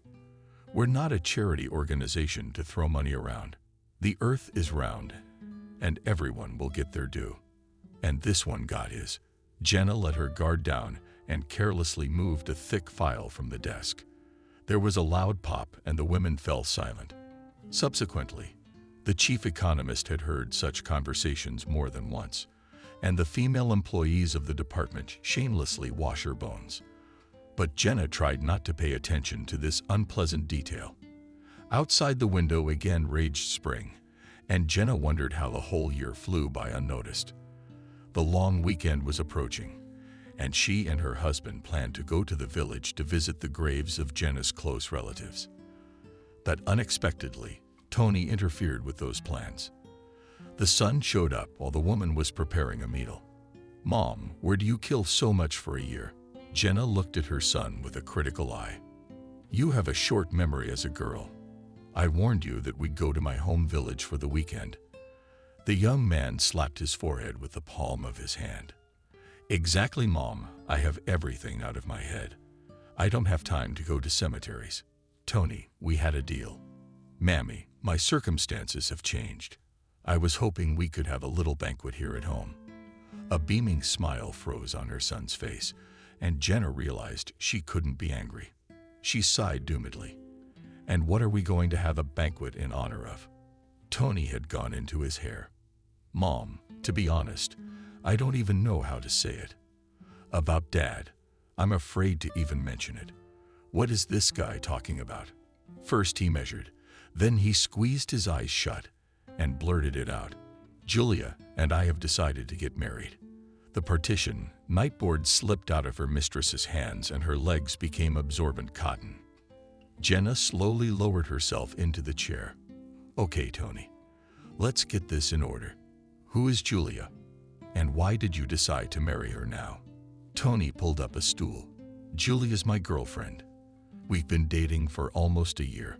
She's a great girl, and we have a lot in common. Anyway, we decided we should be together."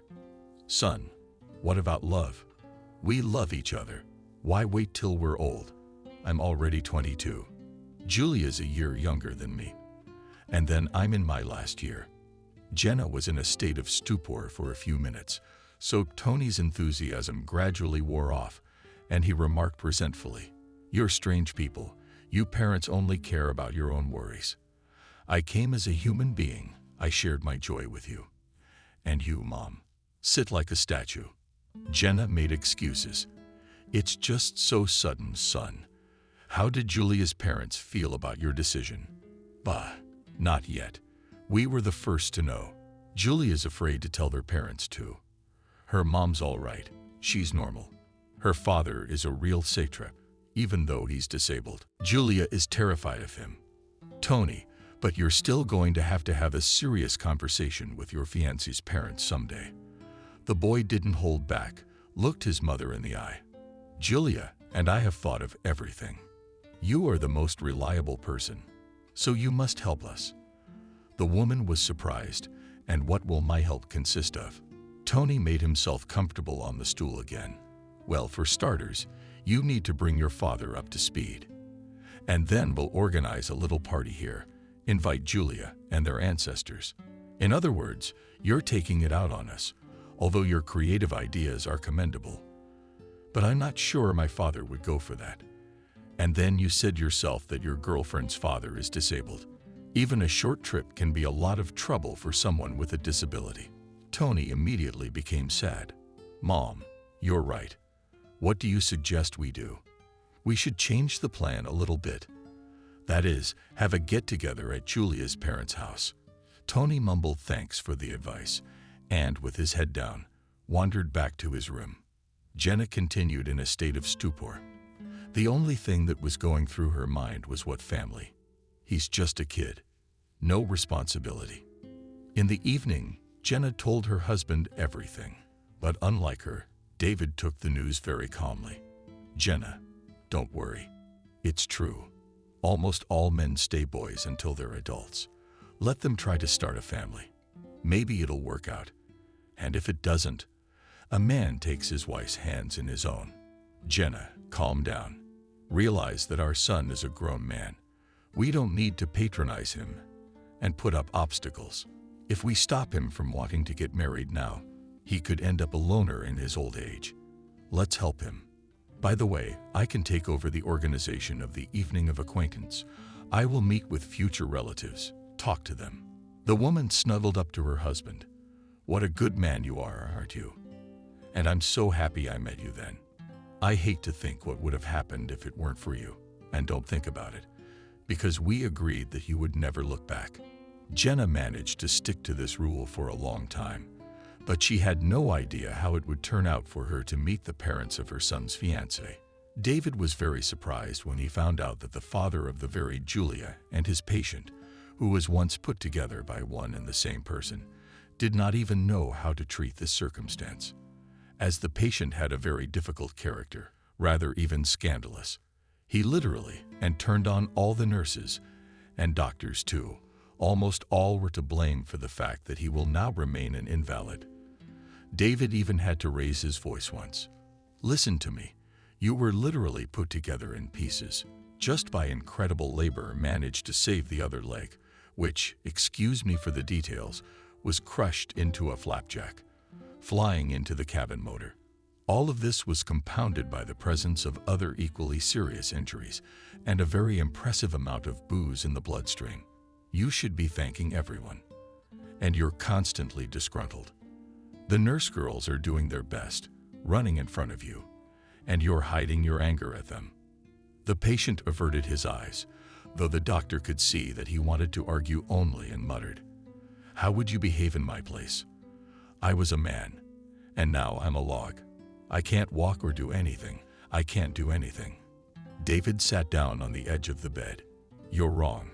There have been prosthetic limbs for a long time. It's hard to imagine. It'll take time to heal, and then you can think about prosthetics. Yes, they're not cheap, but I understand you'll be able to afford one." After this conversation, he became much quieter.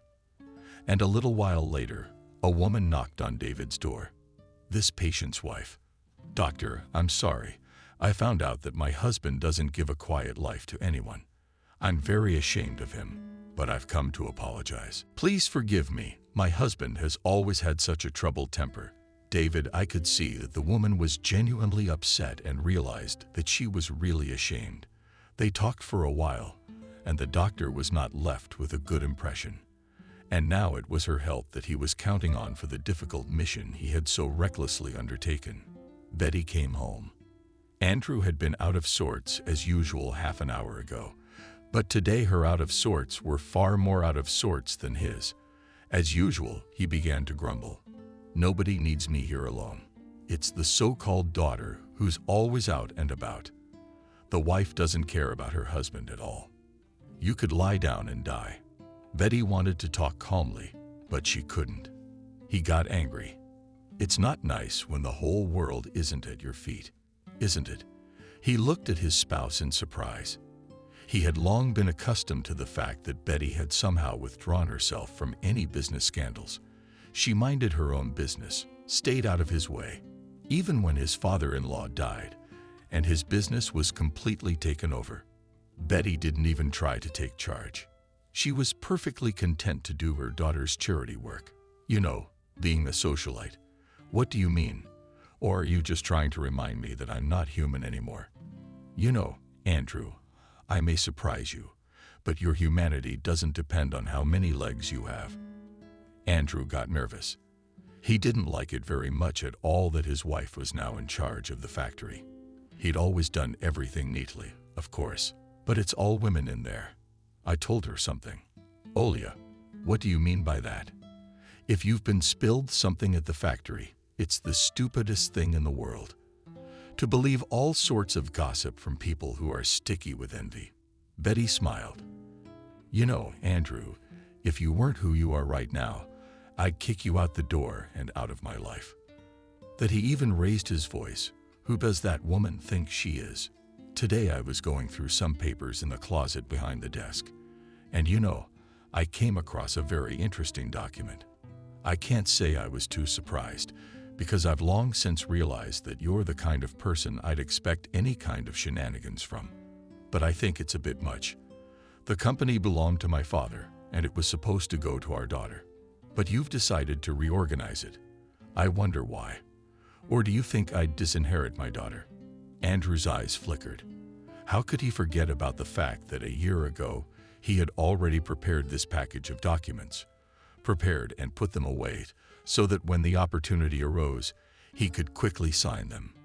Betty, you see, he didn't have time to finish. A housekeeper appeared on the doorstep. Betty and Andrew, you have a visitor who says he's the doctor who operated on you after the accident. They looked at each other, and Betty said inviting. To be honest, neither Betty nor Andrew understood why the doctor had come. David said hello and smiled. I'm here on a very important matter. Betty made a gesture with her hand. Please have a seat. Perhaps some tea or coffee. No, thank you very much. I'll get right to the point. The thing is, my son is dating your Yulia.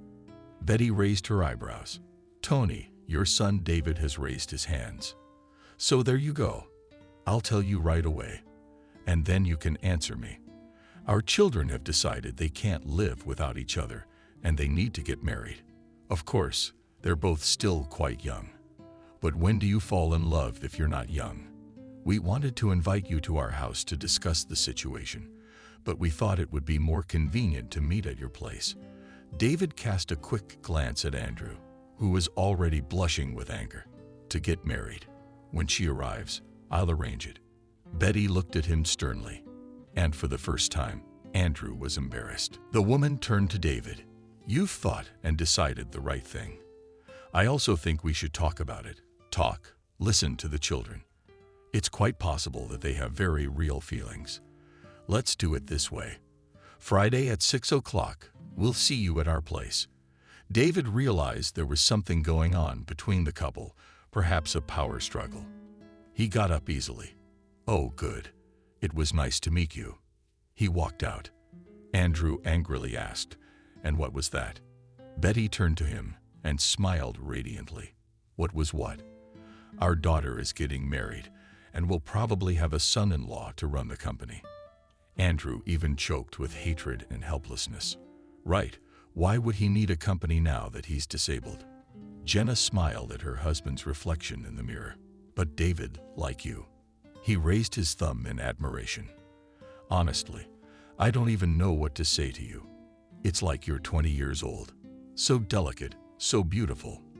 No, of course you're always beautiful. But now it's like I'm younger, like I've gone back 15 years. Oh, I'm embarrassed. It's just that it's that kind of family. You have to look the part. But we're no worse. Jenna smiled, spun around. Tony walked into the room.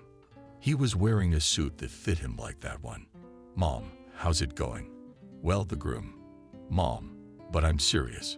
Jenna laughed, even though it was a little sad. Before she knew it, her son had grown up.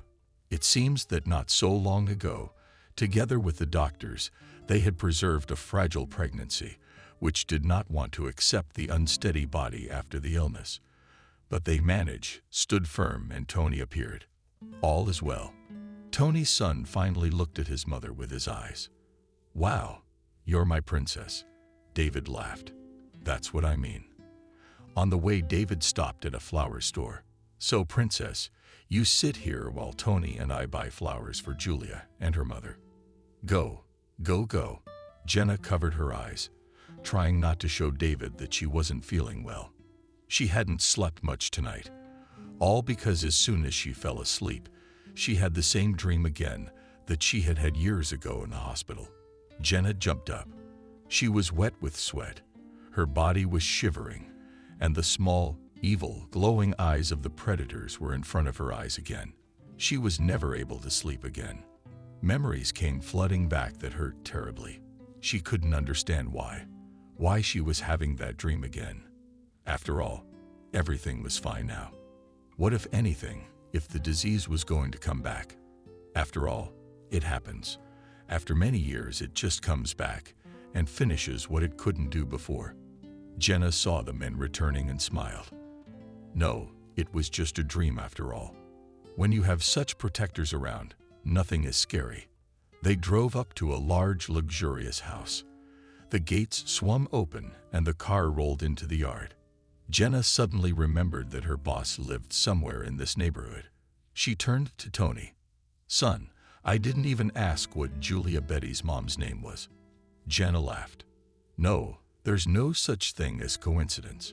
I mean, how small is the world?" "That looks like my boss." David looked at her in surprise, then slapped his forehead. He didn't have time to say anything, because Betty came out to meet them. Jenna smiled at her. Betty stopped in surprise. "Jenna can't be." "As you can see, it can be. Though I find myself no less surprised." Betty waved her hands. "Well, it looks like you and I are going to have to communicate even more. To be honest, I'm very happy about that. I think you and I are going to do very well together." After a brief exchange of pleasantries and flowers, Betty invited everyone to the table. David wondered where the head of the family was. He noticed the immediate gloom, but Betty replied that he would join us a little later. In fact, she didn't know if her husband would show up at all. They had a very big conversation. Not only had Betty discovered documents that lacked her signature to transfer the entire firm to Andrew, but lately, she'd been hearing dry tales about his adventures as well. She had always tried not to listen to gossip, but in this situation it all snowballed. In addition, Andrew had been very harsh about his daughter's marriage. He didn't like it all. Betty said, "If you're going to ruin everyone's mood, I want you to know. I'm going to ruin it for you. Julia is our daughter, and she doesn't need to know what's going on with you and me." In the shower, Andrew realized he'd already lost. He should back off and wait and think. But how he wanted to arrange the meanness so that his family and his daughter would not be born with this chip who once decided to teach him about life. In the middle of the feast, when they had already raised their glasses to their future family, the doors opened and Andrew entered the living room. His wheelchair stopped quietly by the doctor's table. "Good afternoon, everyone." Julia snapped out of her seat. "Daddy, it's about time. I thought you'd never come out to see us." She kissed Mill's father on the cheek, and Andrew thought a little. Betty smiled faintly. "But it's possible to be normal. Meet my husband, Andrew." Andrew gave a mock bow and suddenly heard, "Andrew." It was a voice he'd recognized from 1000. Slowly, very slowly, he raised his head and met his eyes with Jenna's. There was a heavy silence at the table. Betty asked confusedly, "I don't understand. Have you met my husband?" Jenna smirked. His heart was pounding frantically. "Not just acquainted. Your husband was once my husband." Julia and Tony looked at each other. Tony asked Mom, "Are you okay? Were you married?" "Before Daddy again. Had a son, though not for very long. When my husband got fed up with me and my illness, he decided to feed me to the wolves." Betty gasped. "No, it couldn't be. His wife is missing." "I know this story." Jenna continued to stare at the pale Andrew. "Andrew, what about you? Let's tell Betty what really happened, how you lied. You told me you were taking me to the Israeli clinic at the airport, but you drove me into the woods. You left me there in the winter and drove away. Do you remember how I screamed? I asked you to stop, and you ran away, bouncing in the snow." Julia looked at Jenna with eyes full of terror. Tony opened his mouth at all. "You couldn't close it." And Betty stretched out. "So that's it, is it? Missing in action." Then Andrew stared at Betty and at Jenna. He was afraid to move, afraid because he could see the look in Jenna's husband's eyes. That doctor wanted to nail him. It had been a year. Jenna, rather Betty, peeked into her deputy's office. "What's Betty started? It's over already. Look, look." Julia was on the video call on her phone. She looked tired but happy. "Look, your grandmother's now." Tony and Julia left at once. David helped his son transfer to university, and the children left there quietly signed and learned to live with family. Andrew was sent to the very apartment he had once registered for himself. Betty promised to pay for his caregiver for the first time, but only on the condition that she never saw him again. "You know, you should thank God you're disabled. Otherwise, we'd have put you in the slammer." "Betty, how could you? We love each other. You're not confusing anything. Now we both know exactly why you married me. I feel sorry for you. You never carried true love in your heart. Without it, a man has lived his life for nothing. For what? Why did you do it all for? You did this only to find yourself alone and almost destitute. The law of the boomerang." David learned that he had become a grandfather only after an operation in which he was saving another life. More recently, he realized that life sooner or later puts everything in its place. Already after they visited Julia's parents, he, while walking in the park, heard a man, "Do not let go," missing with the judge on the bubble. Usually he never gave for booze. At most, he could buy beggars' groceries. But now, for some reason, he turned around and was dumbfounded. In front of him stood the very man who had once been his friend, and then had set him up so badly. "What did you find out?" "Him, and he'd gotten himself in trouble." "That means you're living well." "I see. I am. You look like you deserve it." He took out a bill, put it in his ex-friend's hand. "Drink to me."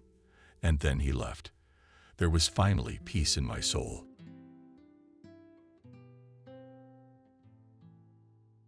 Subscribe and click the bell. It happens, it happens. Camille thought, staring at the TV screen. She'd been a pharmacist for about a year and noticed that she could now view both the frightening news and the wall in her office with equal indifference, or the pastries behind the counter at the business center cafe.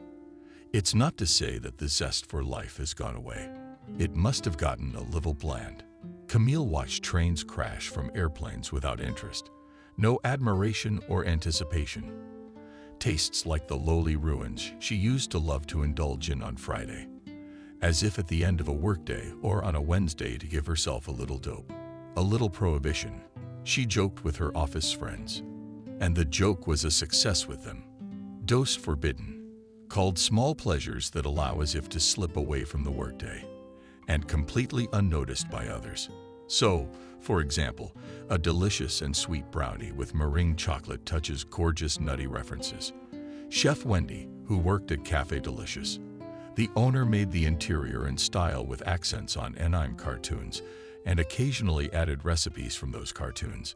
He regularly experimented with dessert and knew Camille as well as her tastes. So sometimes he would try to make some special Earl's Ruin that they could talk about a bit behind the counter when he looked out of the kitchen. And Camille would be waiting for her coffee, or when they crossed paths on the way to the parking lot from the office building. They'd joke about the new flavor, about dessert, about which Count's castle had now fallen apart. It gave a burst of calories and a serving of endorphins. In general, after a tasty, and that still as if honey with different additives dessert, and still drink good coffee. The middle of the day ISO dull drudgery turned into the good news that more than half of the work is done. A nice evening out with girlfriends or with your spouse ahead. Cereal check or a book. A bunch of funny thoughts popped into my head. The dreary guys in the office were now not energized by NY, but looked funny. This secret way of escape helped to find freedom in the conditions of corporate everyday life from a working bee, which swarms in its honeycomb, extracting unknown honey, unknown to whom to turn into a proud Orly, which looks with a little snobbery and disdain from its height at the bustle of days. Camille and the unfaithful office girlfriends had a whole arsenal of such forbidden. One of them carried candy in her purse. Finland. Sure, some might say it's about working alcoholism. But the difference between the locksmith who bangs on a glass before work and at lunch and Camille and her girlfriends was clear and noticeable. That said, the point of prohibition was to use these methods fairly infrequently. The candy could lie in the bag, Emily for weeks, and only occasionally she'd have a boring meeting. She would shove her girlfriends to the side.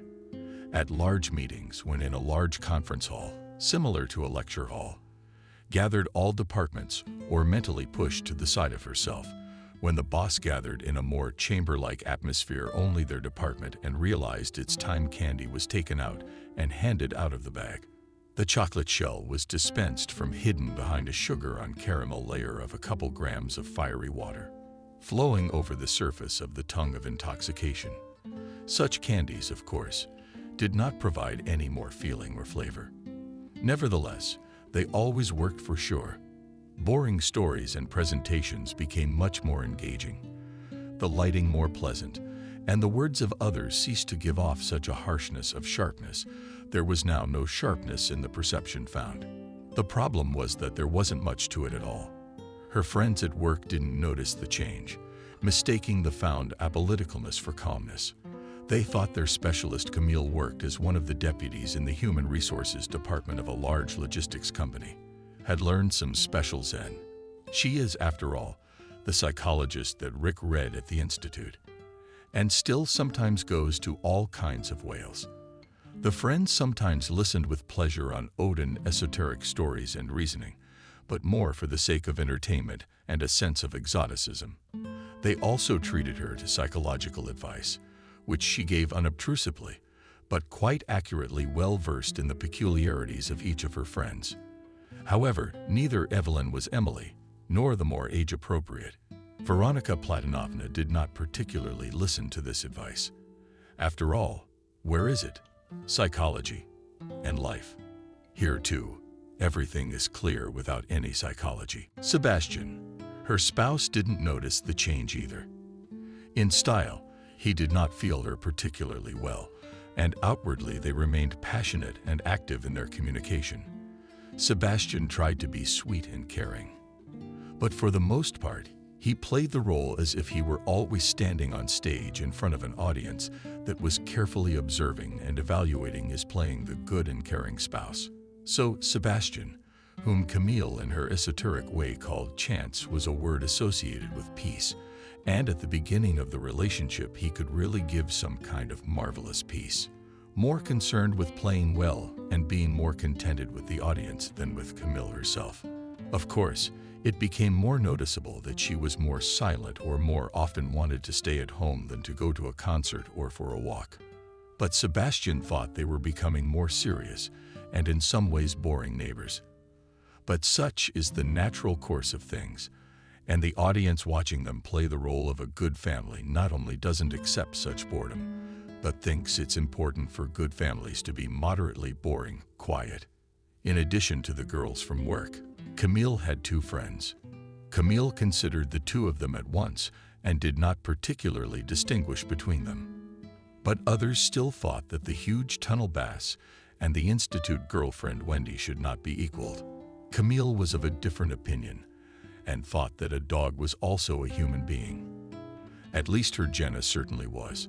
The two of them often made themselves comfortable in a large leather and eerily expensive and rumpled chair that the boss had allowed her to pick up during another office redesign. The chair used to stand in the CEO's small reception area. Only very important assholes sat in it. Therefore, Camille thought that it was definitely not worth squeamishness and should be taken near. Moreover, maybe the aura of wealth and wealthiness would add to the prosperity of their house with Sebastian. The salary really increased after that.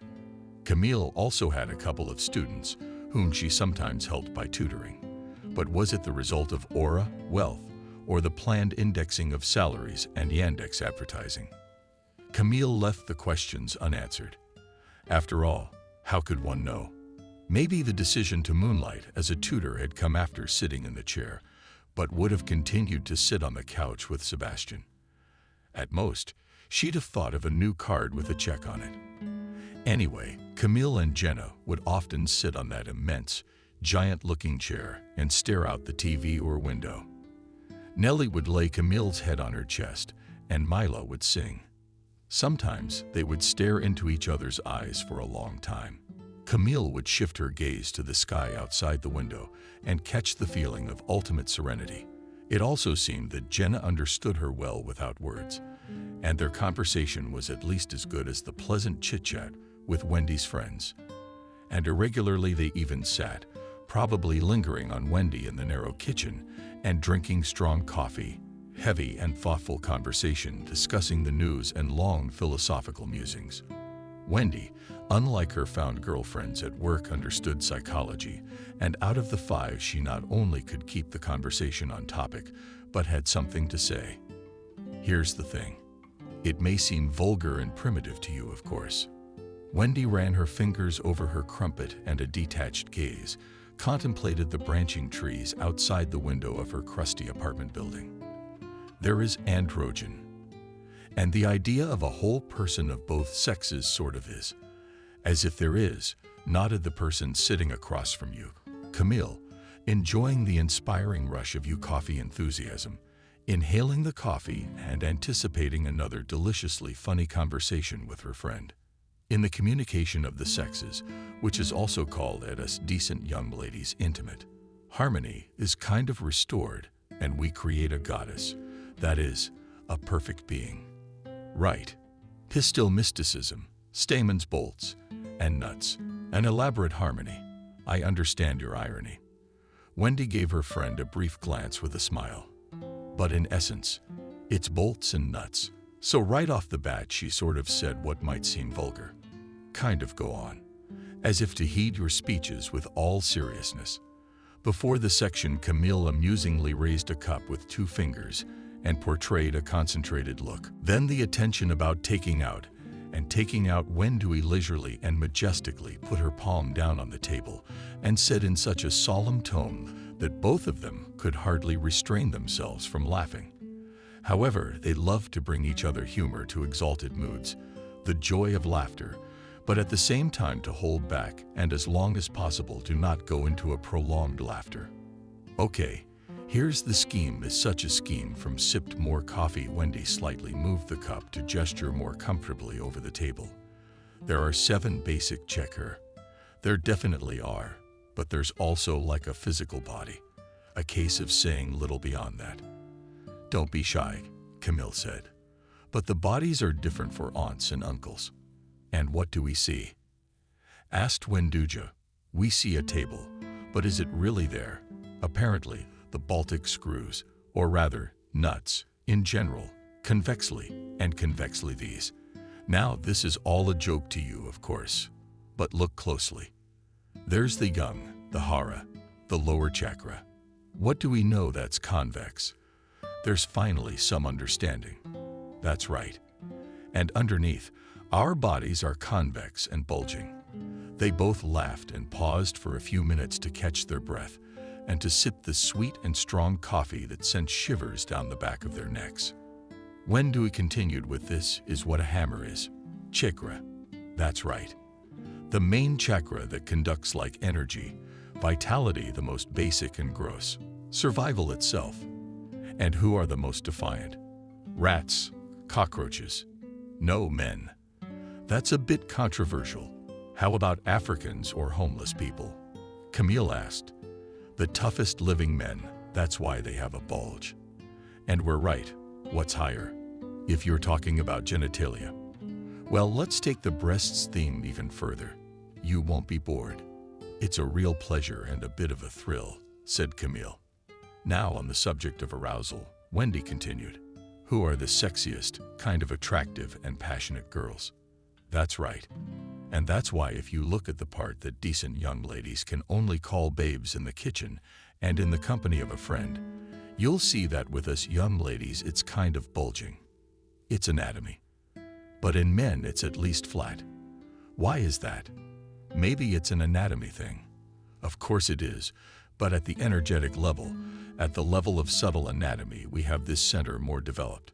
So we are so passionate and creative. And men, well, how would you see a sexy male striptease or a dance in general? Jim Carrey and Masons know, but it's certainly Trump. Heh. But seriously, okay, let's go higher. Like higher, more and everywhere, we see this kind of connection. My stomach's got to go. The will, the activity to push something through, to save, to gather, to build. Yes, women have a belly, but it is not from the belly. It's the previous chakras of the Saint of Houston. It's the mani. The abdominal muscles and stuff are more developed in men, especially since you've noticed that bosses are more likely to be chubby guys, and a lot of people are attracted to that. Not me and not me, but I'm kind of attracted to one client. She told me about her fetish, by the way. Wendy used to give psychological trainings on the internet, and by the way, she has a thing for bossy, strong-willed men. You know, the kind of, domestic comfort and stability. I'm just now realizing that. But as they say, it all adds up. Sherlock, your method never fails. You've unlocked the mystery of being through the convex staff of a cavity. And to expand the matter seriously, said Wendy, listening to you with the utmost seriousness, replied Camille. So, moving higher and see that everything is correct, as they say in decent society.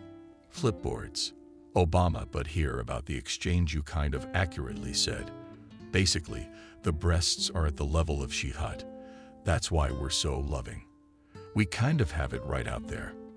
I'm so drunk on coffee, it's kind of sticking out. Camille. Wendy looked Camille in the eye and put her hand on her palm. Camille tried to tease Wendy at the look with her own, as if even deeper and matter-of-factly loving, and both laughed. But men also have a kind of like. Camille kept nodding along to the chi-chai. Like I'm talking about the natural order. And in that order, we have it, and they don't. Why? Because we're more developed, and we're so tender and loving. And men are kind of boo-boos, not emotional, in general, without tenderness. And we're carriers. Carriers of breasts. And under these breasts, we give love on an energetic level. But we sign for what? For iPhones. It's kind of funny. It's actually for the next chakra. Because the jokes were what? That's right, the Adam's apple. So the energy from us below goes above. And now men give us from the grid. That is such a subtle creation of feeling. You've noticed that all sorts of creative guys love big scarves and things like that. Camille nodded. That's kind of a sign of the elaborate joke they're covering up and spreading. Basically, what you're saying is that there's an exchange of energies from the bottom. We give to the men, we give to the top, and so on. For example, did they protect us from predators or bring meat to the cave? We give the men sexuality at the level of the fight, the camp. They enjoy it and feed off of it. We are not the couple at whose expense the house is built, and status creates our comfort. We fill the house, sweat and love give tenderness at the expense. And at the hut they transform that love into high creative ideas and give them jokes. Camille, give me the credit. Do you want more coffee? No, let's go for a walk to my place. And we'll walk with Jenna too. Only I have a professor for you. Dear Wendy, one more question.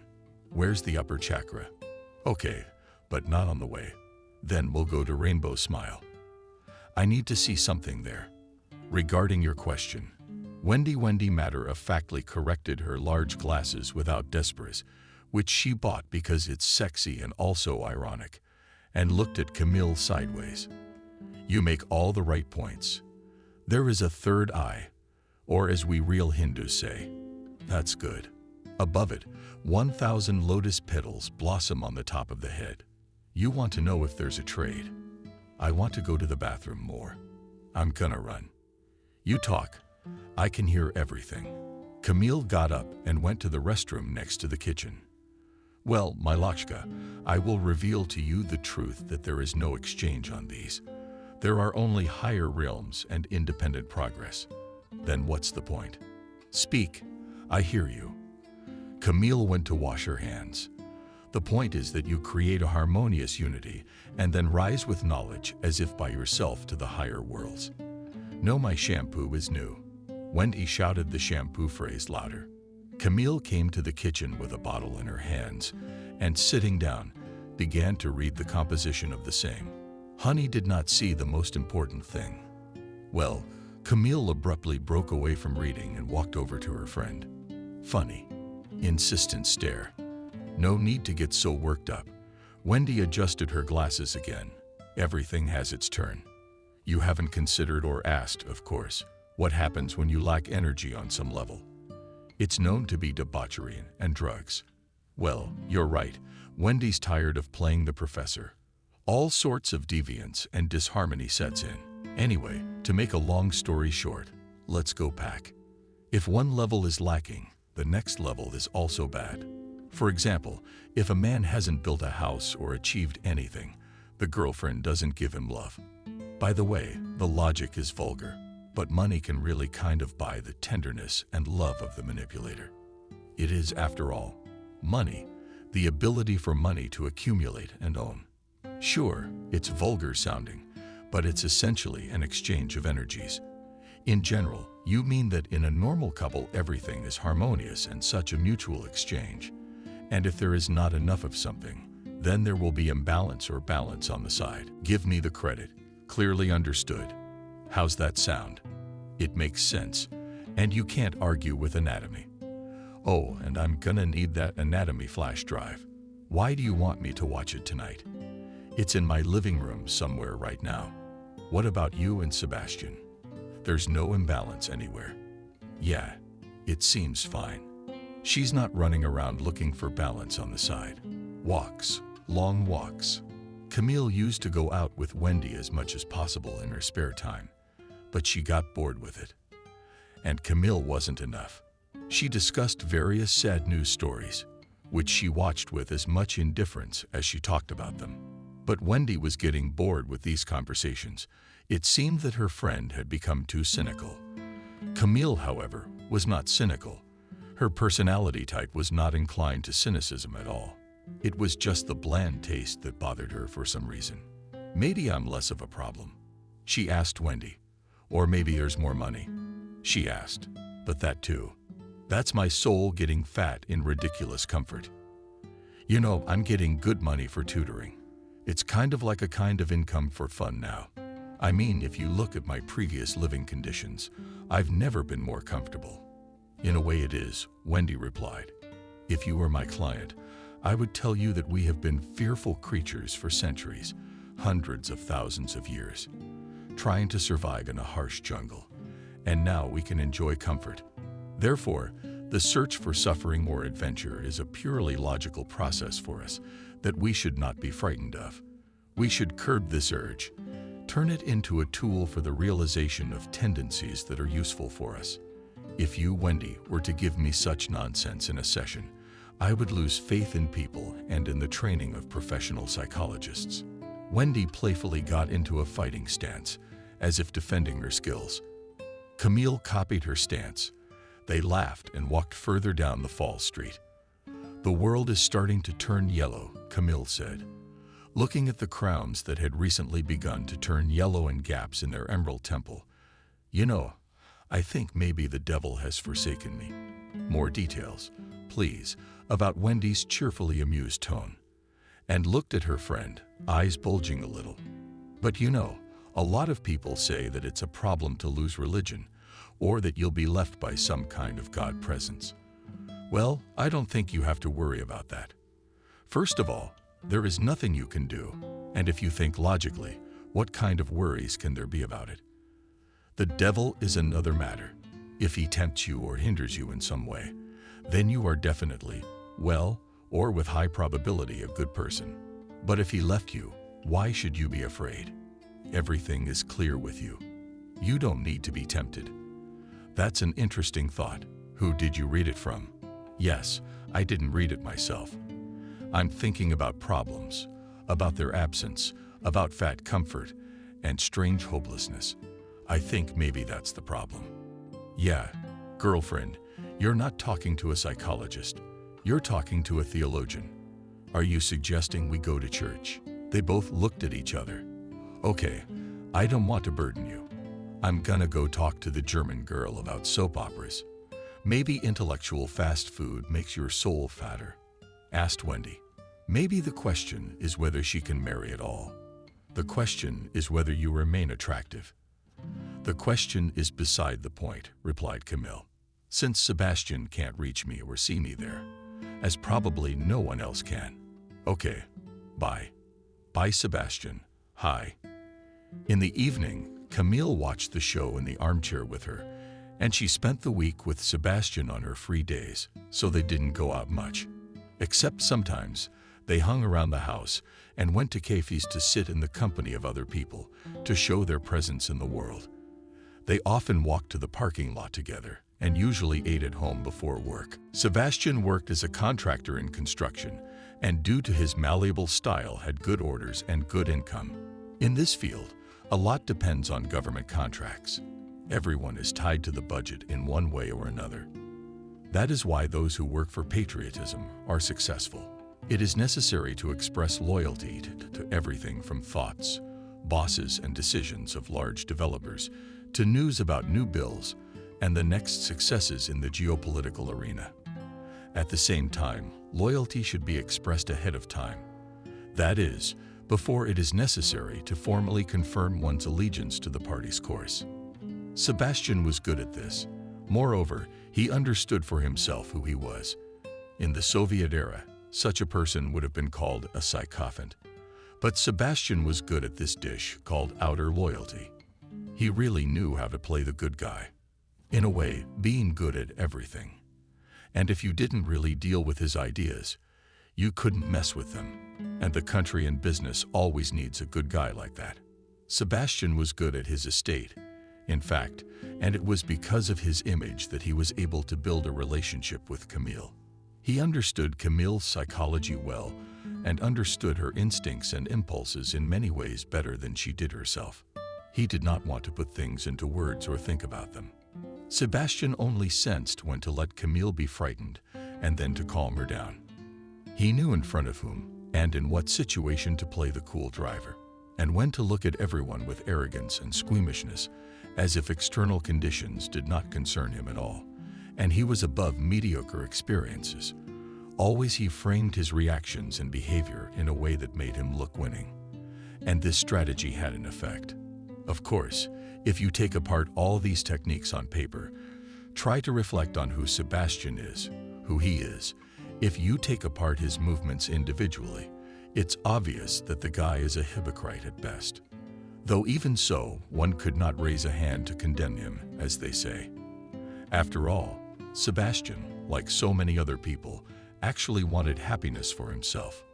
A little ridiculous, but can we reproach a man who strives for happiness? The problem was that if all these techniques were used consistently, and Sebastian created a story about his person, built an image in front of another person, then these charms were difficult to detect. He looked more than harmonious and cool, so he could charm Camille, who only after a couple of years of life together discovered these details of the game in him, but did not judge and accuse him. She stopped at the fact that he was trying for their relationship after all. Similarly, she treated the new arrival of her spouse during trips to the parking lot. The parking lot they used was about 10 minutes from the house at a new apartment complex. But it was a prestigious parking lot, like in a cool American movie. Sebastian had gotten a couple of spaces on favorable terms through his connections, and he liked to use this parking lot as a status symbol. As they drove through the floors, they saw expensive cars. There were serious, solid people walking around in the building with their serious business. Everyone liked to feel a part of it. He, too, was a respectable man who could afford such a parking lot. On the way, they talked about work, looked at passers-by, and discussed them over the cena. Jigurda kept almost nodding toward the sturdy guy with long hair at the bus stop. Here is a man who has and feels the inner core picked up. And Camille, they smiled and continued to joke about the people they saw. Look, a rental. Didn't look like they took it out. It's a drive-through, though. Sebastian nodded at the windows, having recently closed. U.S. Farms. The sauce is like sour cream. Camille replied. It's kind of an anti-flavor. Yeah, It's a talent to ruin a dish that's almost impossible to ruin.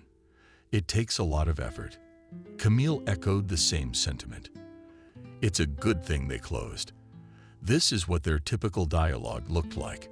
Before work, a pleasant chat, meaningfully similar to a song about everything you see. Camille not often, but often said something serious. She would get carried away with her words, and her eyes would sometimes hide. As in the first days of their acquaintance, Sebastian tried to look and even be brutal and serious, but at the same time as if he were not a tense master of the situation. One morning, as they moved leisurely down a warm fall street, Sebastian, behind his vacillating coolness, did not hide not only himself, as a good actor hides himself before the audience, but also his discontent, as he often hides in public. Almost every person who believes that in society you should maintain a general degree of normality and calmness and not worry the space with your worries. Sebastian was worried about the lack of morning intimacy, which he didn't insist on, but still strived hard enough to get, and in the end, he got from Camille only hope for the next time they were together. The thing is, the need was part of his image of a cool life, which unexpected morning intimacy between spouses is something romantic, and Camille saw this option as the same need as the morning toilet, just wrapped in a veneer of fake aesthetics. Camille understood that it was not a matter of intimacy, but of wanting, in fact, to go to the bathroom as well. It had been wanting since the morning.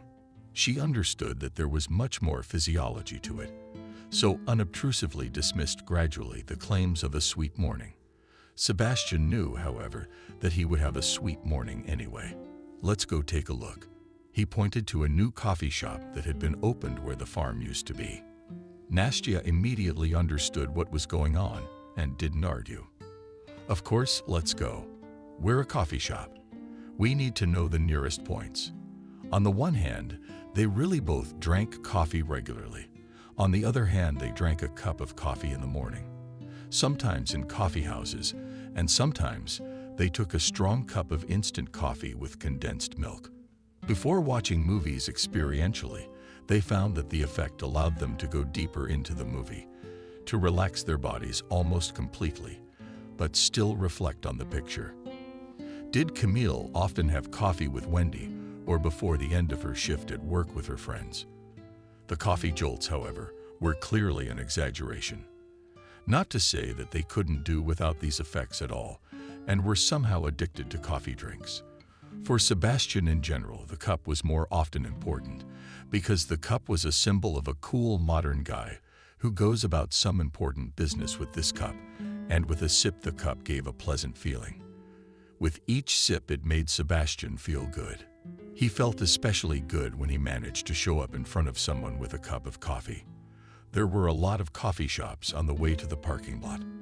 They lived in a dense, built-up part of town, in a large apartment complex, near a lot of transit stops, all kinds of buildings.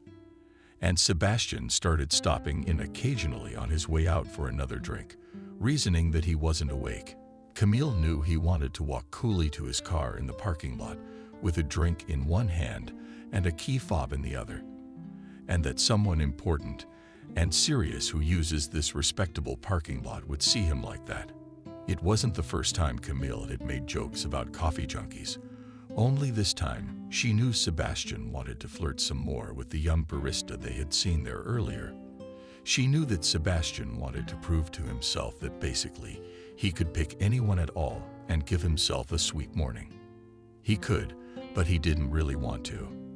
At least he didn't take a croissant, Camille thought as they approached the parking lot. The thing is, Sebastian saw his ideal image not only walking with a cup of coffee, but also sitting down with a croissant. First of all, Sebastian liked to chew, and it seemed that the world becomes more pleasant when you chew something tasty on the go. Secondly, he thought it made the space more his own and himself more spontaneous. The ridiculous thing was that Sebastian was sort of unobtrusively adjusting to the situation, and he wasn't particularly hungry. He did, however, enjoy taking the croissant course past the security guard's booth in the parking lot. To see another customer stepping out of the elevator and not a little taking a bite of his bun. Camille had long understood these movements of his inner world and outer behavior, but believed that if one wanted to make a man feel comfortable, why forbid it if it is happiness for him? She thought, why reshape it? It would be ridiculous to arrange a clarification of relations on this topic. The family budget allowed to go to the cafe in the morning, and in general everyone liked it. Should we be worried? Especially Sebastian himself could hardly admit to his little fetish.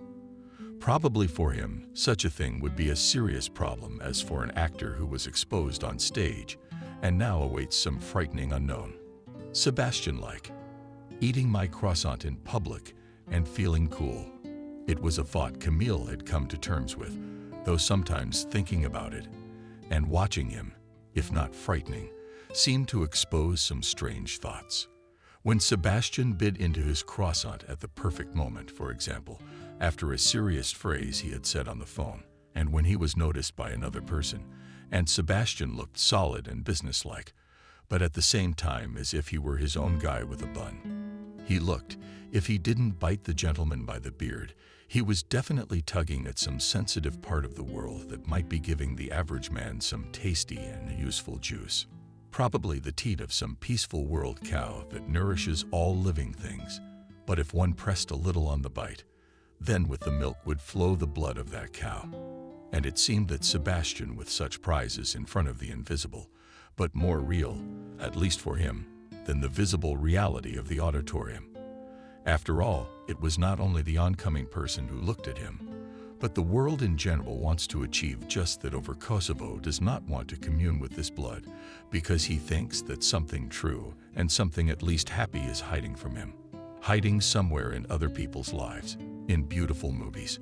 But if he will persistently gnaw into this world, trying not to show outwardly, so that he could not be denounced in these gnawing and trying, he will achieve that happiness with him, that the audience will stop watching so closely and will begin to admire, if not every, then most of the movements of his life, words, and a beautiful, honest look that looks into the world, as if Ryan Gosling from the screen, when Camille these reprisals too frightening or tiring.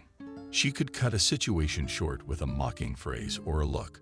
Of course, she tried to do such things gently and didn't mean to hurt feelings at all. She rationed this exposure so that she could only destroy that strange aura of movie happiness and bring him back to reality. Reality he didn't like. At least the kind where he couldn't help but compulsively bite off similar bits and pieces of bread. For from the fancy glass, he understood what Camille was doing, but he could not admit it even to himself. For if he confessed, the meaning of his emerging urges would be revealed. He would be uncovered and discovered beneath the slenderness of all seemingly such natural behavior. His soft smoked with cheese on the butter of life will turn into a harsh, unpredictable, and rough reality, even if he already every day rubs on our dug and only managed to convince himself about the butter and cheese, so to speak, to merge his own mind in this illusion wanted to believe and did not want to destroy. That's why every attempt on his strictly planned and in some way even long-suffered fairy tale of his happiness by Camille was remembered and postponed as an unexpected deception and danger. Let Camille in reality restrain him from deception, above all from deceiving himself. But he didn't like it and wanted to play it cool and eat a croissant and coffee on the way to work to look cool. Sebastian generally tried to live his life to look perfect, and his logic was that if you always look cool, you will be or already are cool. If you behave like a happy person, you look happy. That is, you'll be happy in the end. Sebastian didn't want to be happy, so he was always afraid of being late for happiness, late for life. This peculiarity of his manifested itself in many ways. He chose a fashionable hobby, which someone began to be interested in, tried to bypass or overtake his acquaintances in something even in small things like this manifested itself. For example, when he saw one of the guys in the parking lot in the morning, one of the guys they had glimpsed in the company office, when they saw each other in a coffee shop nearby, or on the road when they arrived in the evening after work, Sebastian always wanted to pull out of the parking lot first. He and Camille usually walked leisurely in the mornings, but if one of the guys you knew showed up, he would naturally but insistently and actively speed up to get to the car and start as fast as he could.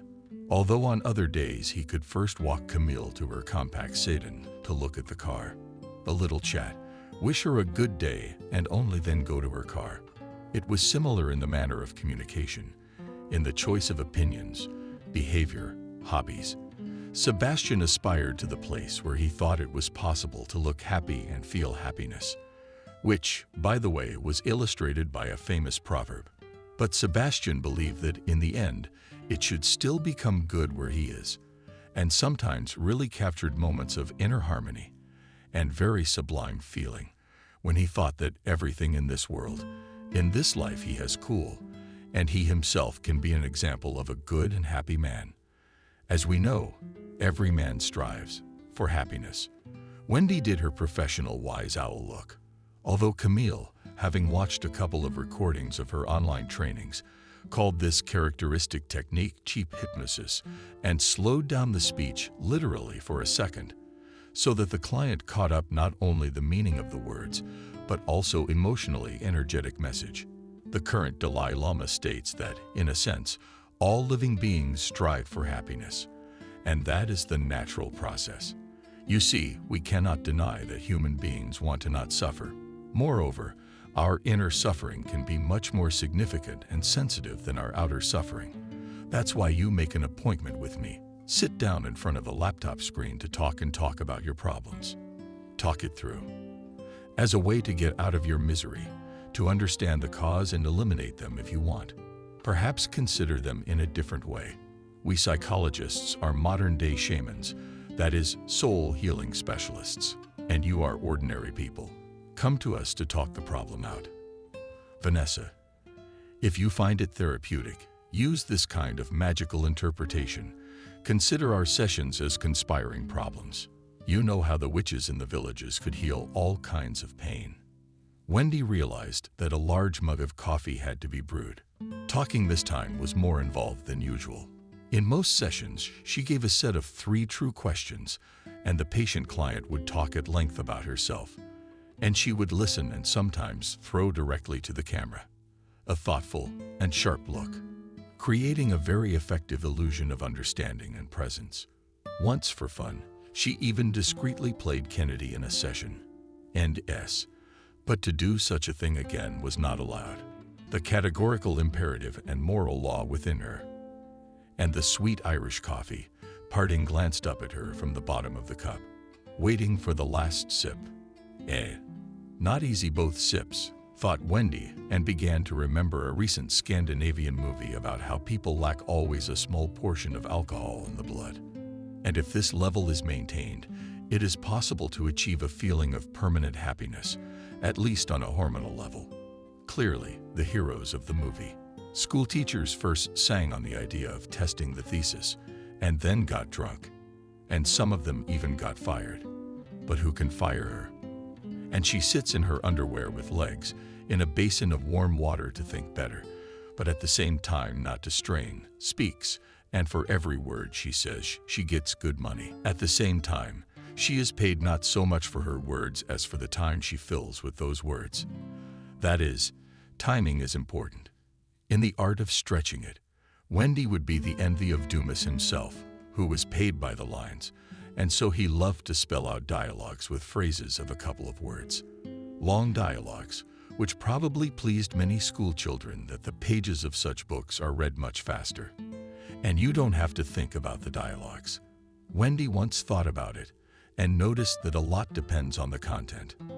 After all, somewhere in a century wrote Hemingway, and also often used dialogue in places phrases, but he had many meanings buried under each word, which were revealed in a motley kaleidoscope.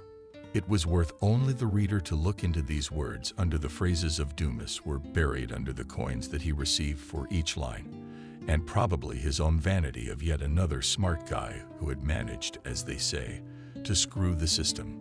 Wendy considered himself a faithful continuer of the telesystems traditions, and in some ways even saw his own person as a part of the privileged community, if not the chosen one. Wendy used quite legitimate therapeutic techniques, which corresponded to the methods of her work. repeating the question once, asking her to describe feelings, and analyzing emotions. Nevertheless, in fact, a substantial part of the session may have consisted, for example, of a dream question. Do you think so? And a detailed response from the client, and a follow-up question. Now, do you really think so? To which Wendy would of course add a meaningful look.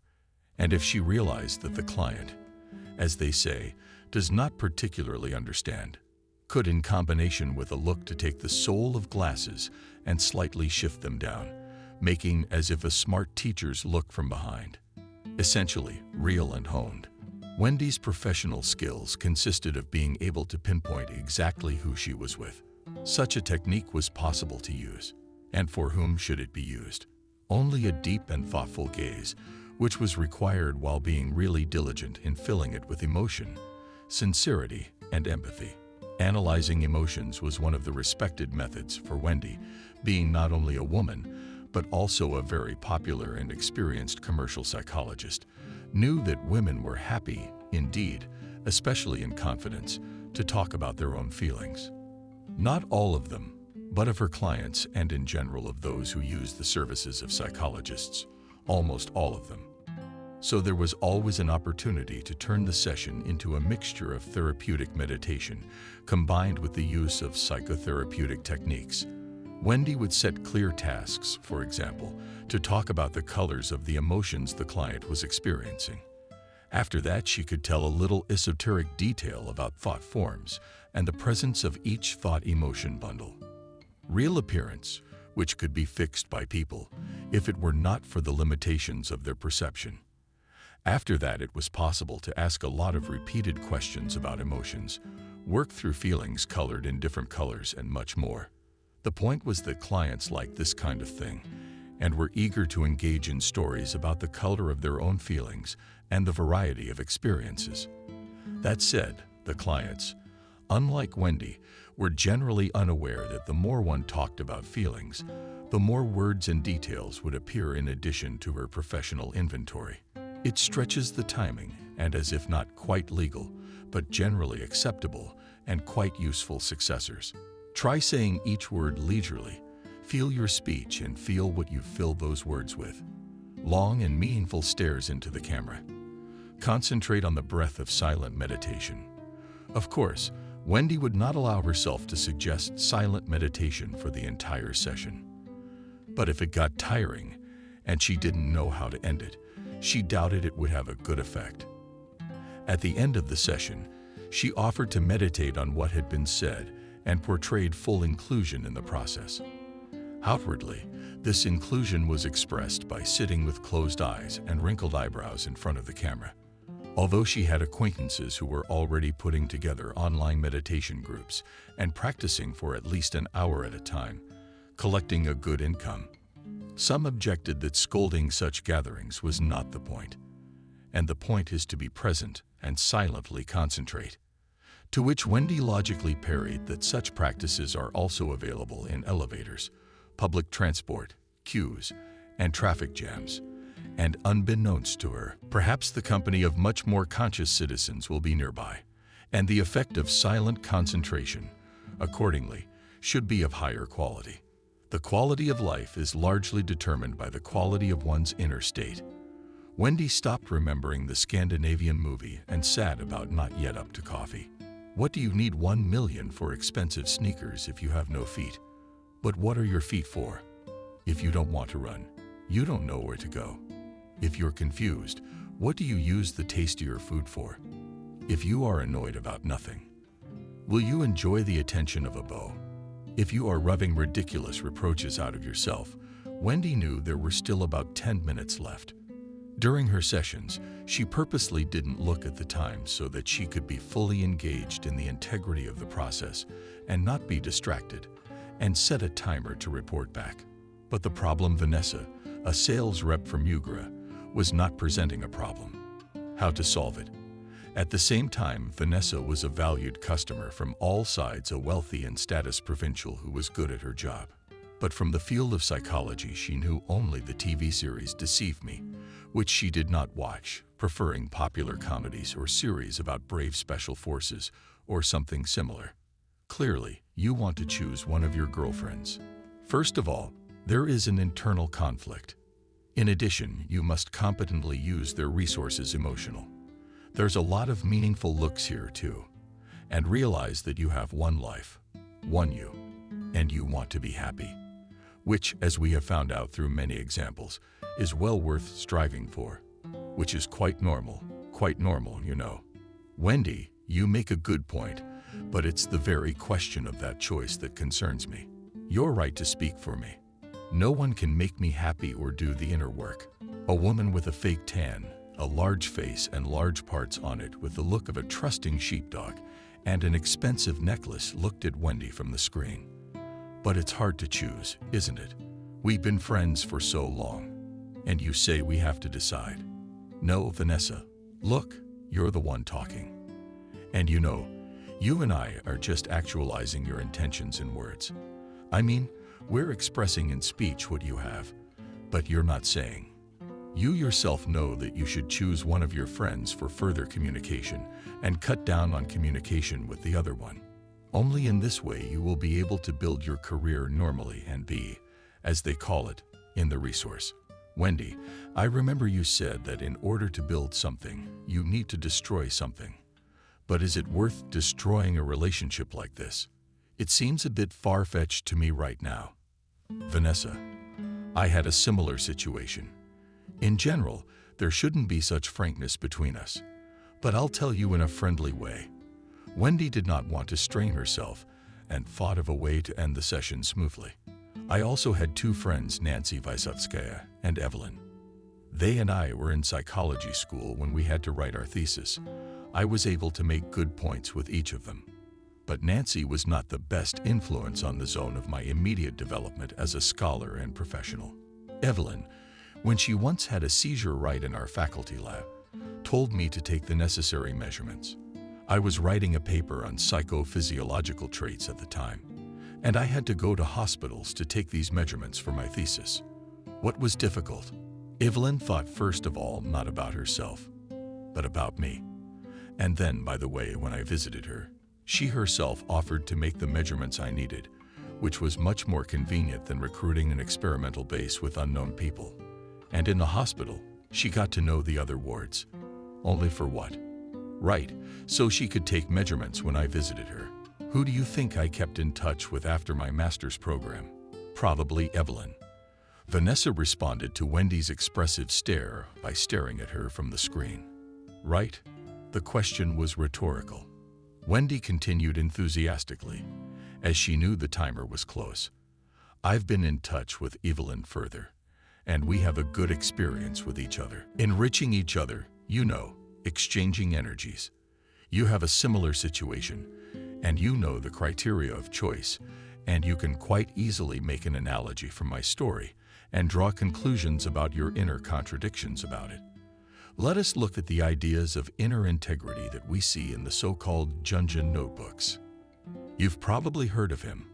I've heard of him, but I haven't read him. I just know Carl Jung, answered Vanessa. A pleasant melody from a mixture of gongs and Tibetan bowls sounded. Then you'll know. I offer you a convenient and productive elective. I will record you a short lecture on the South. In the context of your problem, your task is to listen at your leisure and analyze your own methods about what you hear.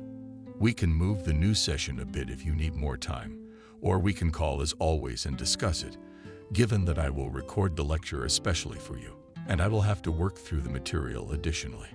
The lecture will go as the cost of 2 sessions, but I strongly advise you.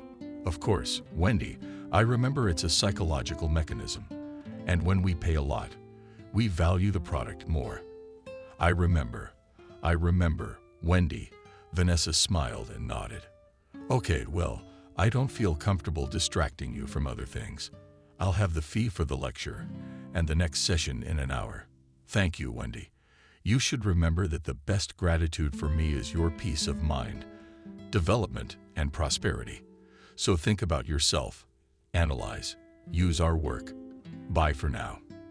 Connections then, Vanessa. If you need anything, you can always come to me. I'll be in touch. For now, Wendy smiled and waved her hand in front of the screen, then abruptly brought that hand down on the spacebar that disconnected the call. She picked up the cup with the remaining coffee with the palm of her hand and finished the rest of it with relish. She looked up at the bookshelf behind the computer screen, from where Vygotsky's spines looked back at her, and raised the cup again, nodding at the books and as if drinking to them, sweetly lingering and about the gray in her head with the pads of her fingers. Wendy realized she wanted to make herself a cocktail and call Camille into the kitchen. She picked up a thick-bottomed glass. She thought about the fact that if the bottom was thick enough, it would be difficult, if not impossible, to break through. Grinned at that thought, and half full a bottle of Black Label from where she poured some into the glass. Took a sweet syrup from the shelf. Picked the yellowest lemon in the fridge and squeezed some into the glass. Greased off a cut slice of it around the rim. Wendy knew how to make different cocktails, but they rarely drank with Camille because the two of them were already having fun together. Wendy wasn't much fun on her own, and her ability to make delicious cocktails helped her to ignore this very obvious reality. The lemon version of the cocktail was almost ready. She added some ice and Essentuki on top, and once again realized that someday God would not protect her, and she would still be tempted to start a social network account, where she would start posting her variations of famous cocktails with her own author's recipes, as well as selfies of walks in combination with clever captions, words, and liquids. She was good at getting in the way of telling it. Internet space got in the way of socializing with Camille, who had a snobbish attitude toward almost everyone who hosts social media. The only exceptions for her were business accounts and the pages of any publicists. Wendy wanted to keep a level head and didn't give in to the urge to pour her skills of pouring tasty concoctions into her tummies and other minds on the internet. She sat comfortably in her computer chair and dialed Camille over the video link. From the thick-bottomed glass loaves, she had prepared one of the standard bonjour greetings. Who was he? An owl, as Camille herself sat in her cozy leather chair with her laptop on her hips, pondering on the scale of my own popularity on the scale of the world by my one insignificant grain of sand. But on the scale of one's own account, we can be very matter-of-fact and businesslike. Let's make an account for Jenna. I'll edit with him. Then we'll go to advertising, split the profits. When you say that, you're not happy with the work. You want to talk about it. Wendy? Why do you understand people? And the trainings on how to understand yourself are given by me. Camille moved in the spacious and soft chair, smiled, and began in the playfully humorous tone they usually use to speak in. You see, Wendy, life is a school where everyone should learn their own lessons. The famous proverb says, we learn by teaching. That's right, Captain School. Wendy clinked her glass with the camera screen and took a little swig. If you'll excuse me, I'll continue. Camille spoke in a serious tone, although I was now also hungry for something. Wait a second. The screen changed to show the side tab of the chair. Camille's stomping and Jenna's footsteps could be heard, apparently walking somewhere near the chair. Camille came running in with a bottle of kefir and a large slice of sweet summer, from which she had somehow managed to take a big bite on her way to the chair. She continued to chew it deliciously. Roulette Poison munched on the kefir, occasionally making Wendy a funny grimace with an ethereal mustache. Thus, Camille choked a little. Summer pounded her chest powerfully a couple times and continued talking. Thus, life experience itself allows for, as strange as it may sound, life experience. Assuming that this reality is conceived by someone immensely wise, or at least speculating that there is some global mechanism that somehow moves and controls this reality, we can assume that reality allows you to experience the version of events that you are missing. Going back to our proverb, by teaching we learn, we can assume that teaching or mentoring is the best way for one's learner to learn. Accordingly, the person who already knows about people does not need to learn. Okay, Camille, don't go out. There's a cute bartender on the next street over. He's working now. Come on, help us get acquainted and make romance between us like real love. You mean a movie or some real love you want to create? I mean a movie to make a real and secret love with this Borman. After all, what is our life, a movie? Or a book of life? Or generally a short story published on the side of the internet? But why so belittle our value? It's a little too sullenly Camille to steer and drink from a bottle of kefir. Situational drinks make you sad. You're better off with kefir. It makes me feel like Sterlitz. But I'm not going out. Well, I will, but not with you. Now, Wendy was talking through her laughter. Where do you think you're going? Honey, I'm not going anywhere. I'm gonna go play with Jenna. Seriously, Wendy, I'm not in the mood. I want to go out on my own. I'll come by your place one of these days. Come on, smack the not-so-cute ram for me. You're welcome to go out on your own. I'll go to the movies then, shall I? Wendy smiled and waved to her friend.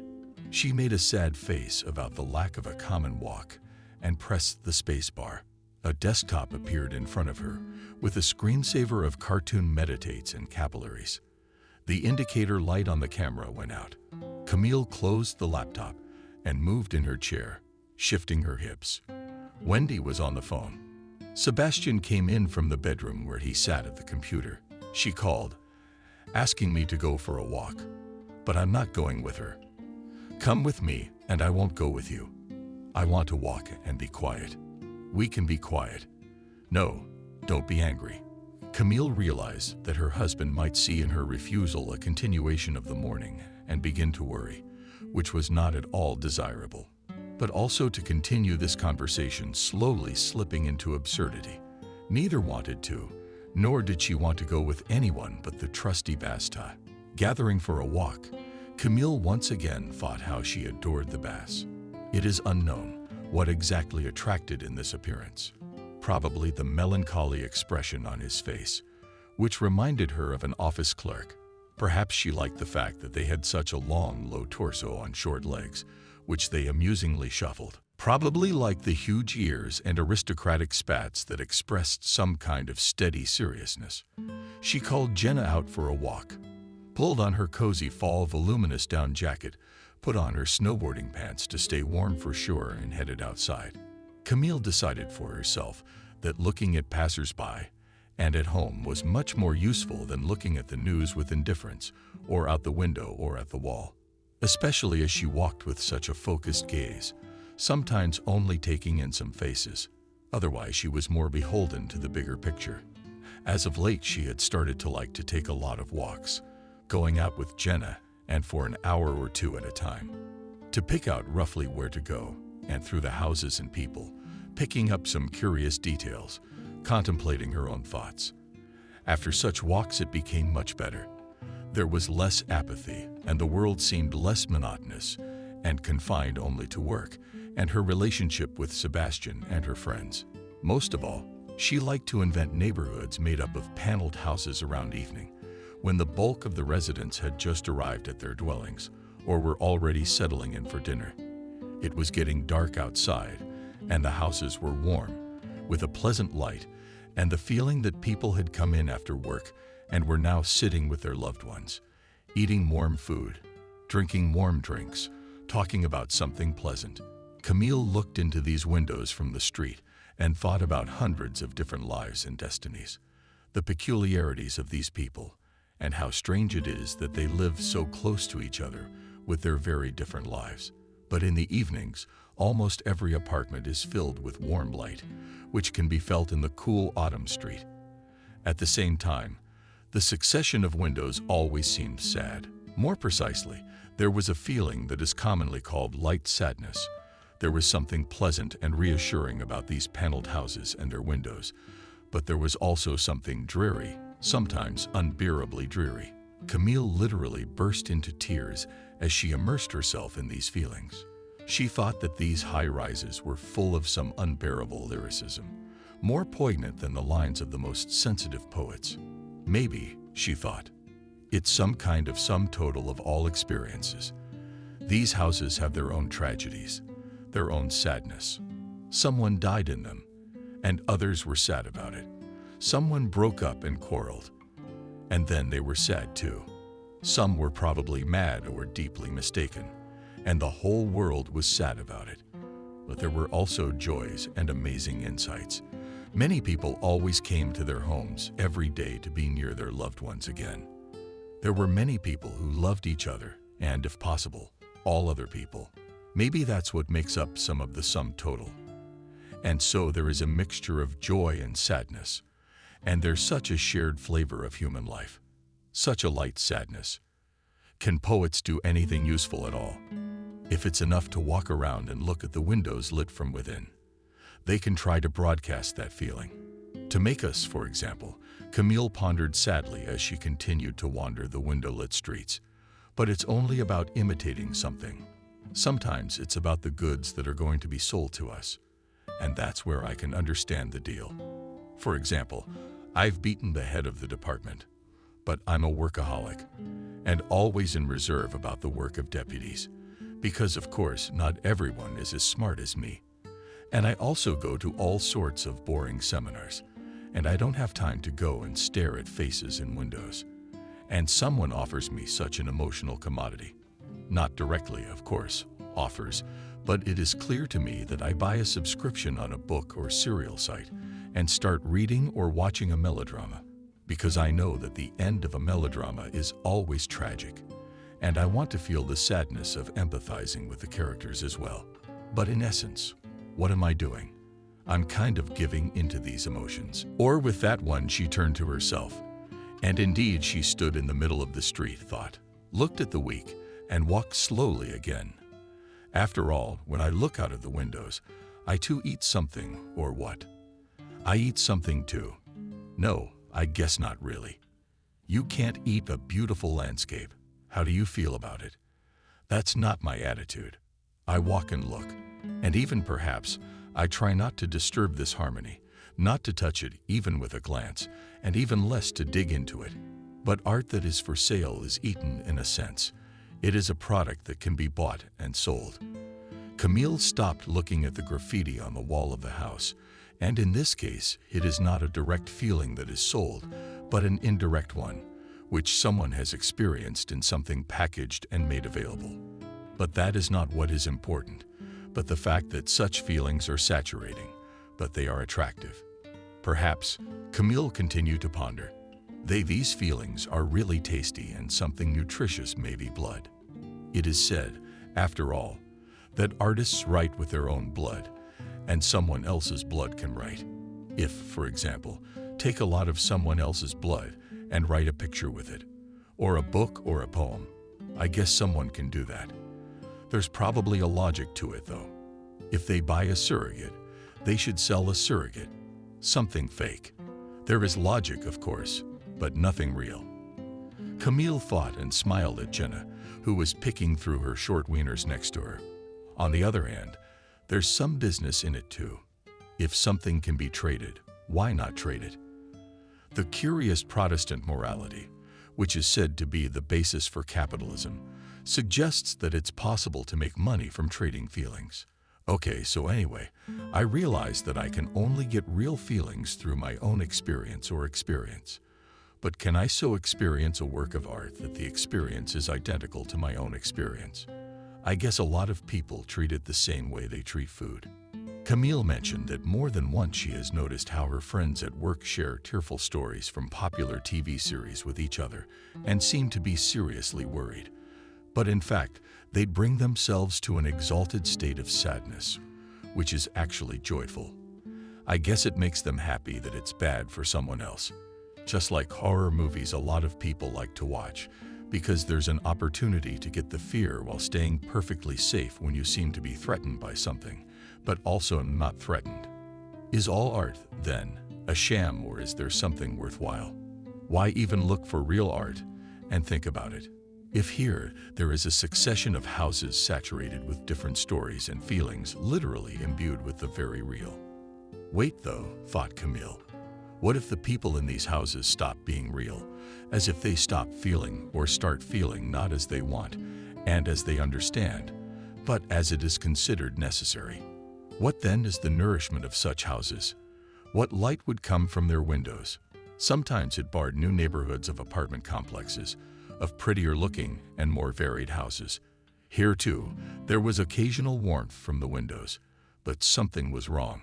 Although Camille realized that in principle the inhabitants of panel houses and new apartment complexes were not particularly different, and the composition was roughly similar, except for some minor changes. These new houses seemed different to her. Maybe they had not yet accumulated the sum of experiences like the old houses. Nadia didn't like the high basements, which were given over to commercial space, and there were mostly liquor stores, bars, and beauty parlors. It was as if a new world was being built on this foundation, and everything seemed to be done to deceive themselves and each other. Bars to drown out the sight of grim reality, salons to hide themselves behind outward attractiveness. She saw the contented and well-dressed people who went out in the evenings to walk in the courtyards of their apartment complexes. She saw how satisfied they were with this comfortable and pleasant Watson. But the contentment seemed artificial, like Sebastian's behavior sometimes. You know, in general, I think I could use some other kind of work, but in the sense of earning money. Wendy Ad hobbled from a tall living room glass, in which bubble and colorful liquid. For example, do you go to the store? Sebastian and I do more delivery. Every week, we sit down at the computer in our robes in the morning. It's actually more enjoyable than shopping and less impulse buying. Yeah, it's all incredibly interesting. Wendy made an establishing gesture with her hand and went on to say, but wouldn't you specifically want to save money? I don't specifically want to save money. Camille shifted in her chair to hold the laptop more comfortably, and with his other hand to stroke Natalia, lying next to him on the sofa. I have more time to spend worrying about all this, especially now that I'm earning a decent wage. Aren't you tired of it? When we took turns cooking lunches in the master's program and carrying them to the institute. I have a carefree financial fatness now, and I like not looking at prices. It feels good. Well, if you calculated how much you could save and have more money, and everything would be done for you. So we are already saving. Well, can you buy a new house? I'll let you in on a secret. We can't buy a new car. And we'll probably never be able to buy a mansion either. Unless, of course, Sebastian starts picking up government contracts. But Camille briefly wondered if she should tell Wendy the details, but realized that she already knew a lot. And best friend after all. He's too much of a coward for that. And you know what, fine. I'd rather he show off for me. There's a spell in there that'll eat my donkey right off. But I'm glad to have something to put away for my old age. I give a little money to a couple of foundations on a regular basis, and I don't have to worry. Yes. Wendy really wanted to talk about what's on her mind. It's all incredibly interesting, of course. Although, by the way, don't you think that if you had supported Sebastian H., he would have been doing a normal job there? I don't think so. Okay, whatever, Wendy went on about her own. I realized that the principle, or rather the content of the trade, must be changed. What trade? Trading with yourself, baby, for your information. I sell my face professionally, figuratively speaking. But that's the point. By the way, maybe I should put it a little more crudely, but that's not how decent ladies talk. That's right, you shouldn't. Camille smiled. Anyway, said Wendy amusedly, you've heard of joint shopping, but you've heard of it. Well, you're a genius and a certified psychologist, of course. But can that detail be an impediment to genius? Camille, you're laughing, but I've thought of everything, and I've even come up with a brand. Aggregates. Co-branding is kind of Soviet strawberry. Come on. Wendy continued laughing. Did everyone laugh at Andy Warhol, or who was ridiculed? Somebody was definitely ridiculed. That's right. I'm just saying that anyone can hurt an artist, and I'm going to work hard for you poor people, so you can buy a mansion with a barbecue area. Genius, altruist, whatever. And why should I be blessed with such a blessing as our communication? Smiled Camille, quickly presented the laptop to change the folded on the Turkish who did not have a leg. Anyway, look, I learned that this topic is very popular. Moreover, I did the math, and they're really profitable and convenient. Bought a large batch. Well, Let's say millet and distributed small. I see. Do you want to become a store? On the contrary, not a store. In a store, there are a lot of middlemen and capitalism. Mine is, well, more precisely, in these general purchases. The product of labor is immediately delivered to the consumer of this product. And there is a lot of logic in this and little markup. It is clear, of course, I take a part of it for myself.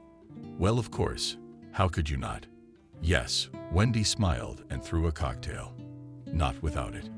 I saw that the main problem they have is that they have no one to gather people and tell them how great it is to buy and save money all at once. I know how to tell people things and motivate them. The nation thought I was doing a lot of good with my money. You probably bring in clients. Well, let's be serious. I mostly do it for myself with what I make. Helping psychologically is probably more effective. And it's not, shall we say, my calling. I mean, I do what I know how to do, but this skill doesn't really connect with the real essence of a psychologist's work. So I think, if it doesn't matter what I trade, maybe I should do something useful. What is everyday happiness?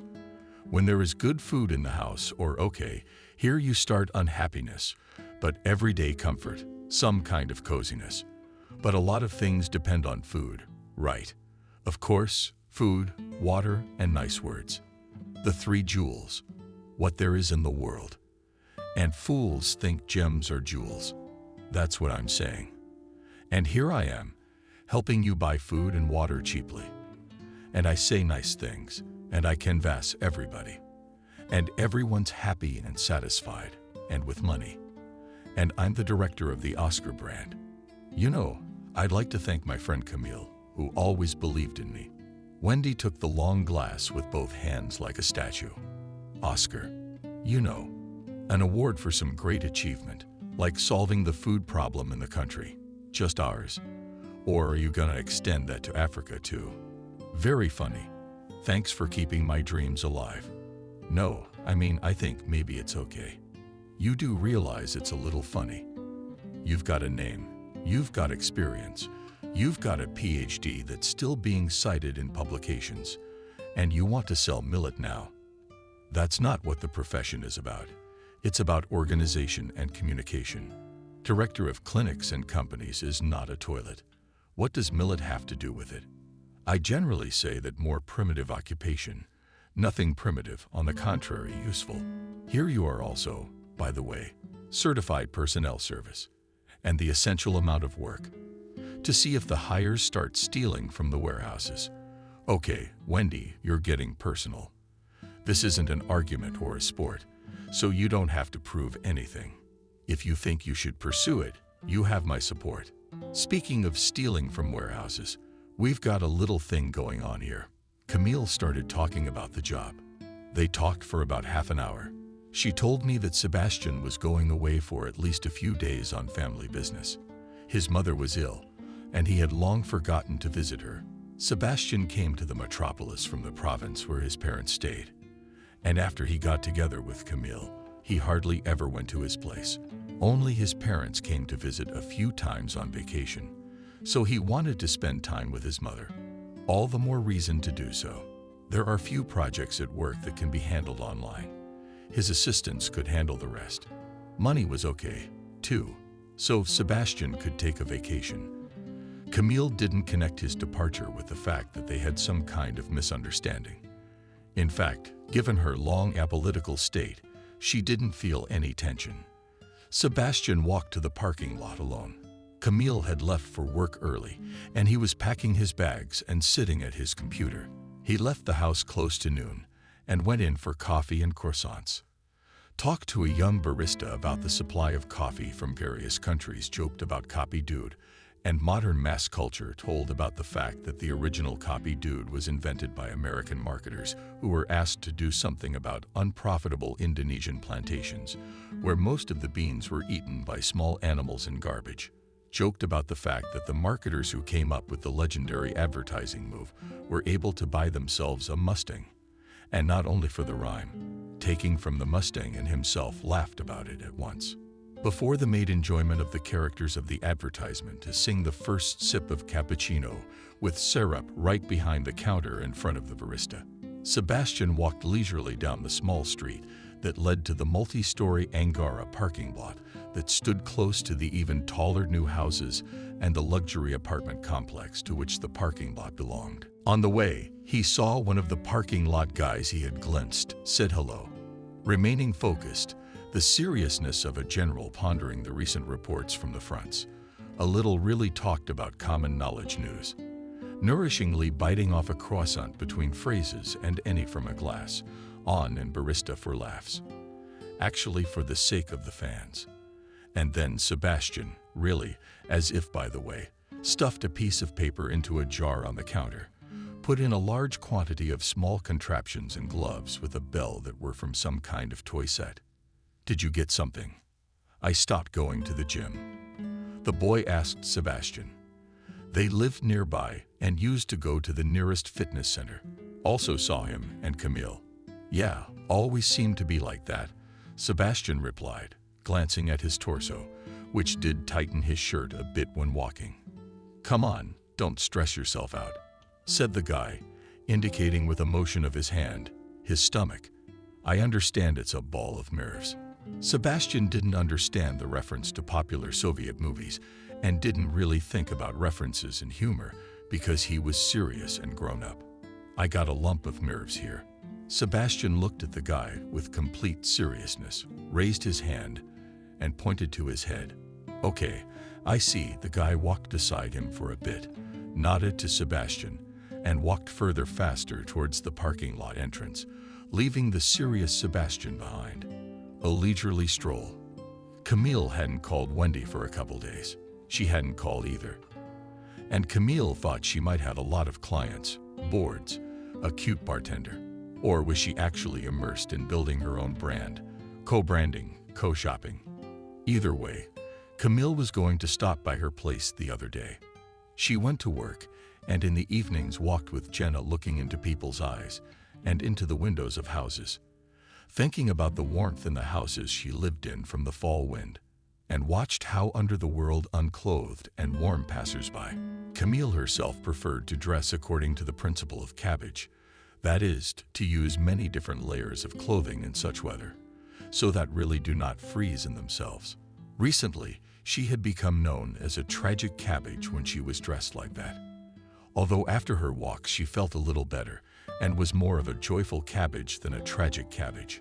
Walking through the poor streets, she bravely met gusts of wind. The other people, on the other hand, often felt as if they had been blown through the wind. Camille thought that the wind as a thread could pierce many people and thus connect them into some gigantic caterpillar. That is, into gigantic beads, where each individual person is a separate bead, and at the same time into a huge caterpillar, where each separate part of Putin's caterpillar so went out, or rather, the caterpillar walked along different streets, applied to the threads of the wind. One weekend, Camille had a snack before the show with Kafir and went for a walk with Jenna. She was going to stop by her place and take her out to the bar, or wherever she wanted to go. Camille thought that while Sebastian was away, maybe even move in with a friend for a few days with Jenna taking time off work too. They would talk a lot, have a Bergman or Herman retrospective. Maybe she'll even help in the aggregate. If Wendy herself hasn't already thought of some new occupation and will pick up her first clients from the workers she knows at her firm. Foggy morning. Some kind of kefir, faded, not even kefir.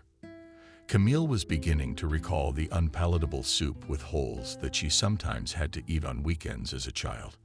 This soup had rare cooked vegetables in it, large chunks of dill stalks and greasy patches of oil on the surface. For some reason it always seemed cold, not even cold, but frozen like this. The fall weather had cooled off after summer. There were still large balls floating in the soup, and they came. But they didn't bring joy either. It was quiet and overcast. City mornings reminded Camille of this dull soup. All life was like this, dreary and ordinary, with greasy stains on the surface of the leftover and spilling broth everywhere in chunks, completely amorphous and falling apart, almost collapsing vegetables. Camille became so dreary that she decided to go into the small church next to which she passed through the windows of the building. A warm and pleasant light from the stylized electric candlelight was visible. There must have been a morning service, and Camille threw Jenna's leash a few times over the bars of a swing that stood not far from the door of the nursery and went into the building. And the rest of the service she caught a glimpse of, she liked. And as she left the building, Camille noticed that she was walking somehow even more leisurely and peaceful. Or maybe she's become less caught up in the world running somewhere and sees everything going on for a longer period of time and looks at the world more judiciously. Either way, Camille took her time tying up Jenna and occasionally glanced at those leaving the church. Sometimes she smiled at someone almost spontaneously and noticed in herself the emerging feeling of being in community with something and experiencing some common and pleasant secret that she had with these people. These thoughts pleased Camille, and she walked leisurely in front of the middle-aged women. "Good service," said one of them. "Yes, good, and the priest is so good, so right and inspiring leading. You can feel the grace," confirmed the other one. "Yeah, did you notice how good his laugh is? It's like nectar, and it's so honeyed." I recognized the first one. "Yeah, that's right. I just wanted to tell you when he was talking to the congregation after communion. What a delicious laugh." The second woman laughed after the words about laughter, as if she was prompted by the taste in her mouth. "What's a delicious one?" The first woman continued. "Yes, the particle is like jam. How delicious." A good service and a priest so good the women turned down another street, and Camille no longer heard their conversation. She continued walking at a leisurely pace. The city was quiet in the morning. It was kind of nice inside. And when Camille felt like sneezing, she lifted her hand and pressed the edge of the top of her index finger deep into the corner between her lip and the bridge of her nose. She didn't want to break the silence with a loud check, but she didn't like it about herself either. And this method always helped quell the check.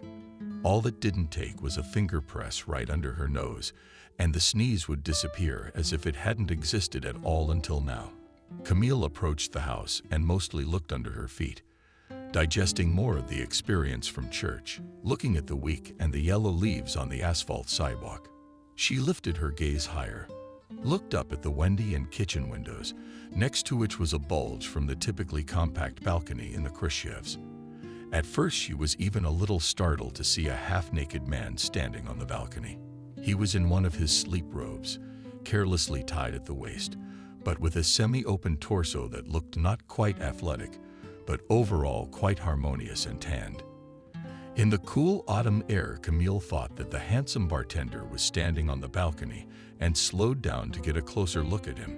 She was curious to find out more about her friend's new suitor. After all, people don't always reveal themselves in person, especially at first acquaintance. And here was still quite deserted morning. Putting on a robe, the man clearly enjoyed the opportunity to be almost on the street half naked and enjoy the proud solitude. Probably contemplating the accomplished and yet to come amorphous conquests on sleepy fronts, the man was clearly well prepared for his equestrian outing. Hedonist, Camille thought. Good in principle. After all, if he knows a thing or two about pleasure, he'll be able to provide Wendy with comfort and all sorts of pleasantries. He held on to the railing, smoky. Probably with a coffee mug next to it on the fracture was a lush morphine. Or some similar loaf in the other hand was a cigar, with which the man sometimes puffed on cigars. Camille stammered a little, for such a detail somehow filled out the image, but it also looked rather incongruous. The man stood with one foot on a low step, looking off into the distance and taking a big drag on a cigar. His whole appearance showed a successful businessman who had stepped out onto the upper terrace of his mansion and was contemplating the Hollywood Hills. Nevertheless, the outside space with this was clearly controlled by shabby Khrushchev buildings, a profusely broken and uneven street, slanting trees, silly banners, and advertisements. The man took his hand off the cup and took a bite of morphine with relish, never ceasing to hold the pose of shameful from. He sank from the cup and took a drag on his cigar. And in these movements, even rather in the sensations they expressed, tried to broadcast to the outside. Camille recognized something familiar. At first something like something known. Then she quickly guessed what familiar feelings this picture reminded her of. And such a cartoonish demeanor. Something akin to a howling fit of goosebumps went through her body. And then she barely restrained herself from laughing. So ridiculous she thought the figure was. And now, when she also realized the details, the situation seemed to her a complete delusion and some kind of mockery of the seriousness and normality of human life, played out before her by clowns in an unknown circus. What kind of idiot? Camille thought loudly to herself. She wanted to give Sebastian a resounding round of applause so that Sebastian would pay attention and shout something like adorable. Good girl. But she didn't want to spoil his moments of triumph and happiness. No matter how ridiculous and idiotic its Sebastian unhappiness did not seem to herself. A cigar on the balcony of a Khrushchevka. How ridiculous is that? But everyone wants happiness and strives for it. Camille thought, moving further down the street. She wasn't particularly worried about whether Sebastian would see her or not. The devil hasn't left me, Camille thought with a smile. Or is it time for new problems and worldly felons? Many people have such experiences, and everyone strives for happiness. Wendy listened to music from the cooler was in the croissants, sliced recently defrosted pastry. She hummed along to the vocals, singing along from her coffee mug and playfully swaying her hips to the beat, melodic in sound. Sebastian came into the narrow kitchen and sat in the chair where Camille usually sat. He motioned a saucer toward him and put down his cigar. Wendy had allowed him to smoke in the apartments so he could be comfortable. He watched her move in silence with a look of connoisseurship. It felt incredibly good and confident. We'll tell you. Wendy abruptly but gracefully straightened up after putting the tray of reds in the oven and turned to Sebastian. Will tell. Sebastian changed his tone questioningly, adding a bit of bewilderment. You don't think we should? What's the point for you to fight? For us to fight? For everyone to fight? There could be a lot of trouble afterward. Property. Yeah, property. There's all sorts of problems. And I don't want it. You still want to be with me. Wendy put her feet on the inside of Daddy's thigh and leaned her body toward him, bringing her face close with a playful smile and a burning gaze. With you. Yes, Sebastian tried to look serious and judicious, but his voice still trembled a little. It was obvious that he was getting excited and yet enjoying the attention from Wendy. We don't need to tell you. We can do that, can't we? I guess we can. Not much difference to me. And anyway, if you look at it that way, it's good that my friend and I share the same hobbies and tastes. Right? Maybe someday you can talk to her and we can work things out. I'm not claiming anything. You know, I'm not one for the details of everyday life and family life. But if we're good with each other and bring each other joy, why not? Sebastian kissed Wendy's exposed thigh and took a sip from his cup. She sat down on his leg, and they both stared out the warm window of the oven where the good stuff was written down. Wendy put one arm around him. They were quiet and realized they didn't feel like talking. The steady whirring of the stove was nodding and soothing. The overcast weather did little to us. They smiled occasionally, glancing at each other. The bread made them howl from their cups. Wendy, for a laugh, could smell his cigar and make a funny and important grimace. She even remembered some of the facial expressions Camille had entertained her with recently, with an ethereal mustache, and showed Sebastian. He smiled and put his arm around her waist, emphasizing her slightly so she could get comfortable on him. The measured time stretched on, and they seemed to be frozen in some kind of timelessness and serenity. That must be what happy moments looked like.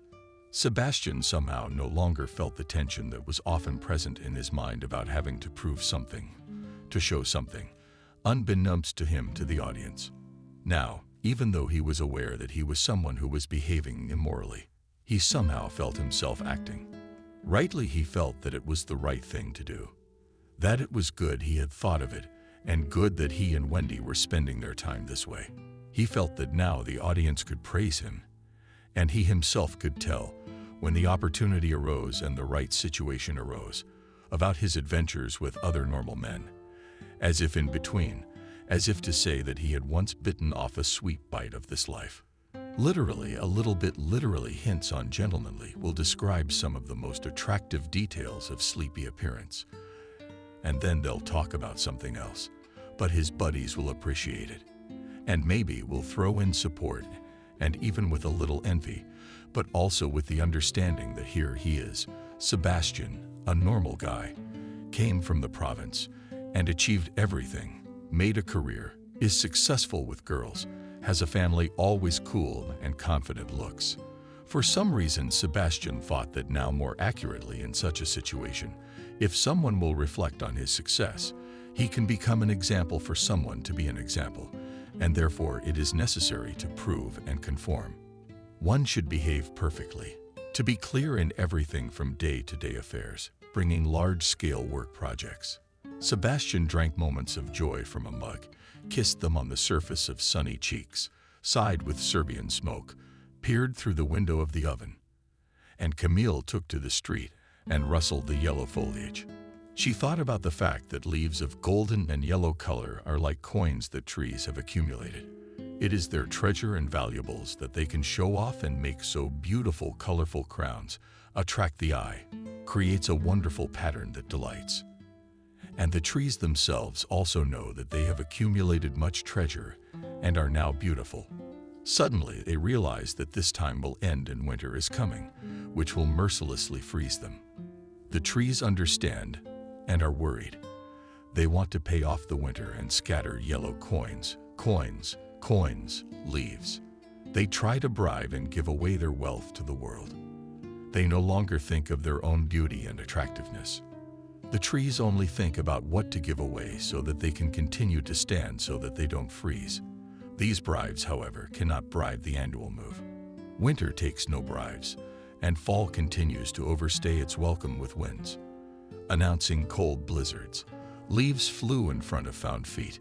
Nola would sometimes rush to play with them and bite some, or only whisk her head into another lifted cloud of leaves, waving her ears and sputtering.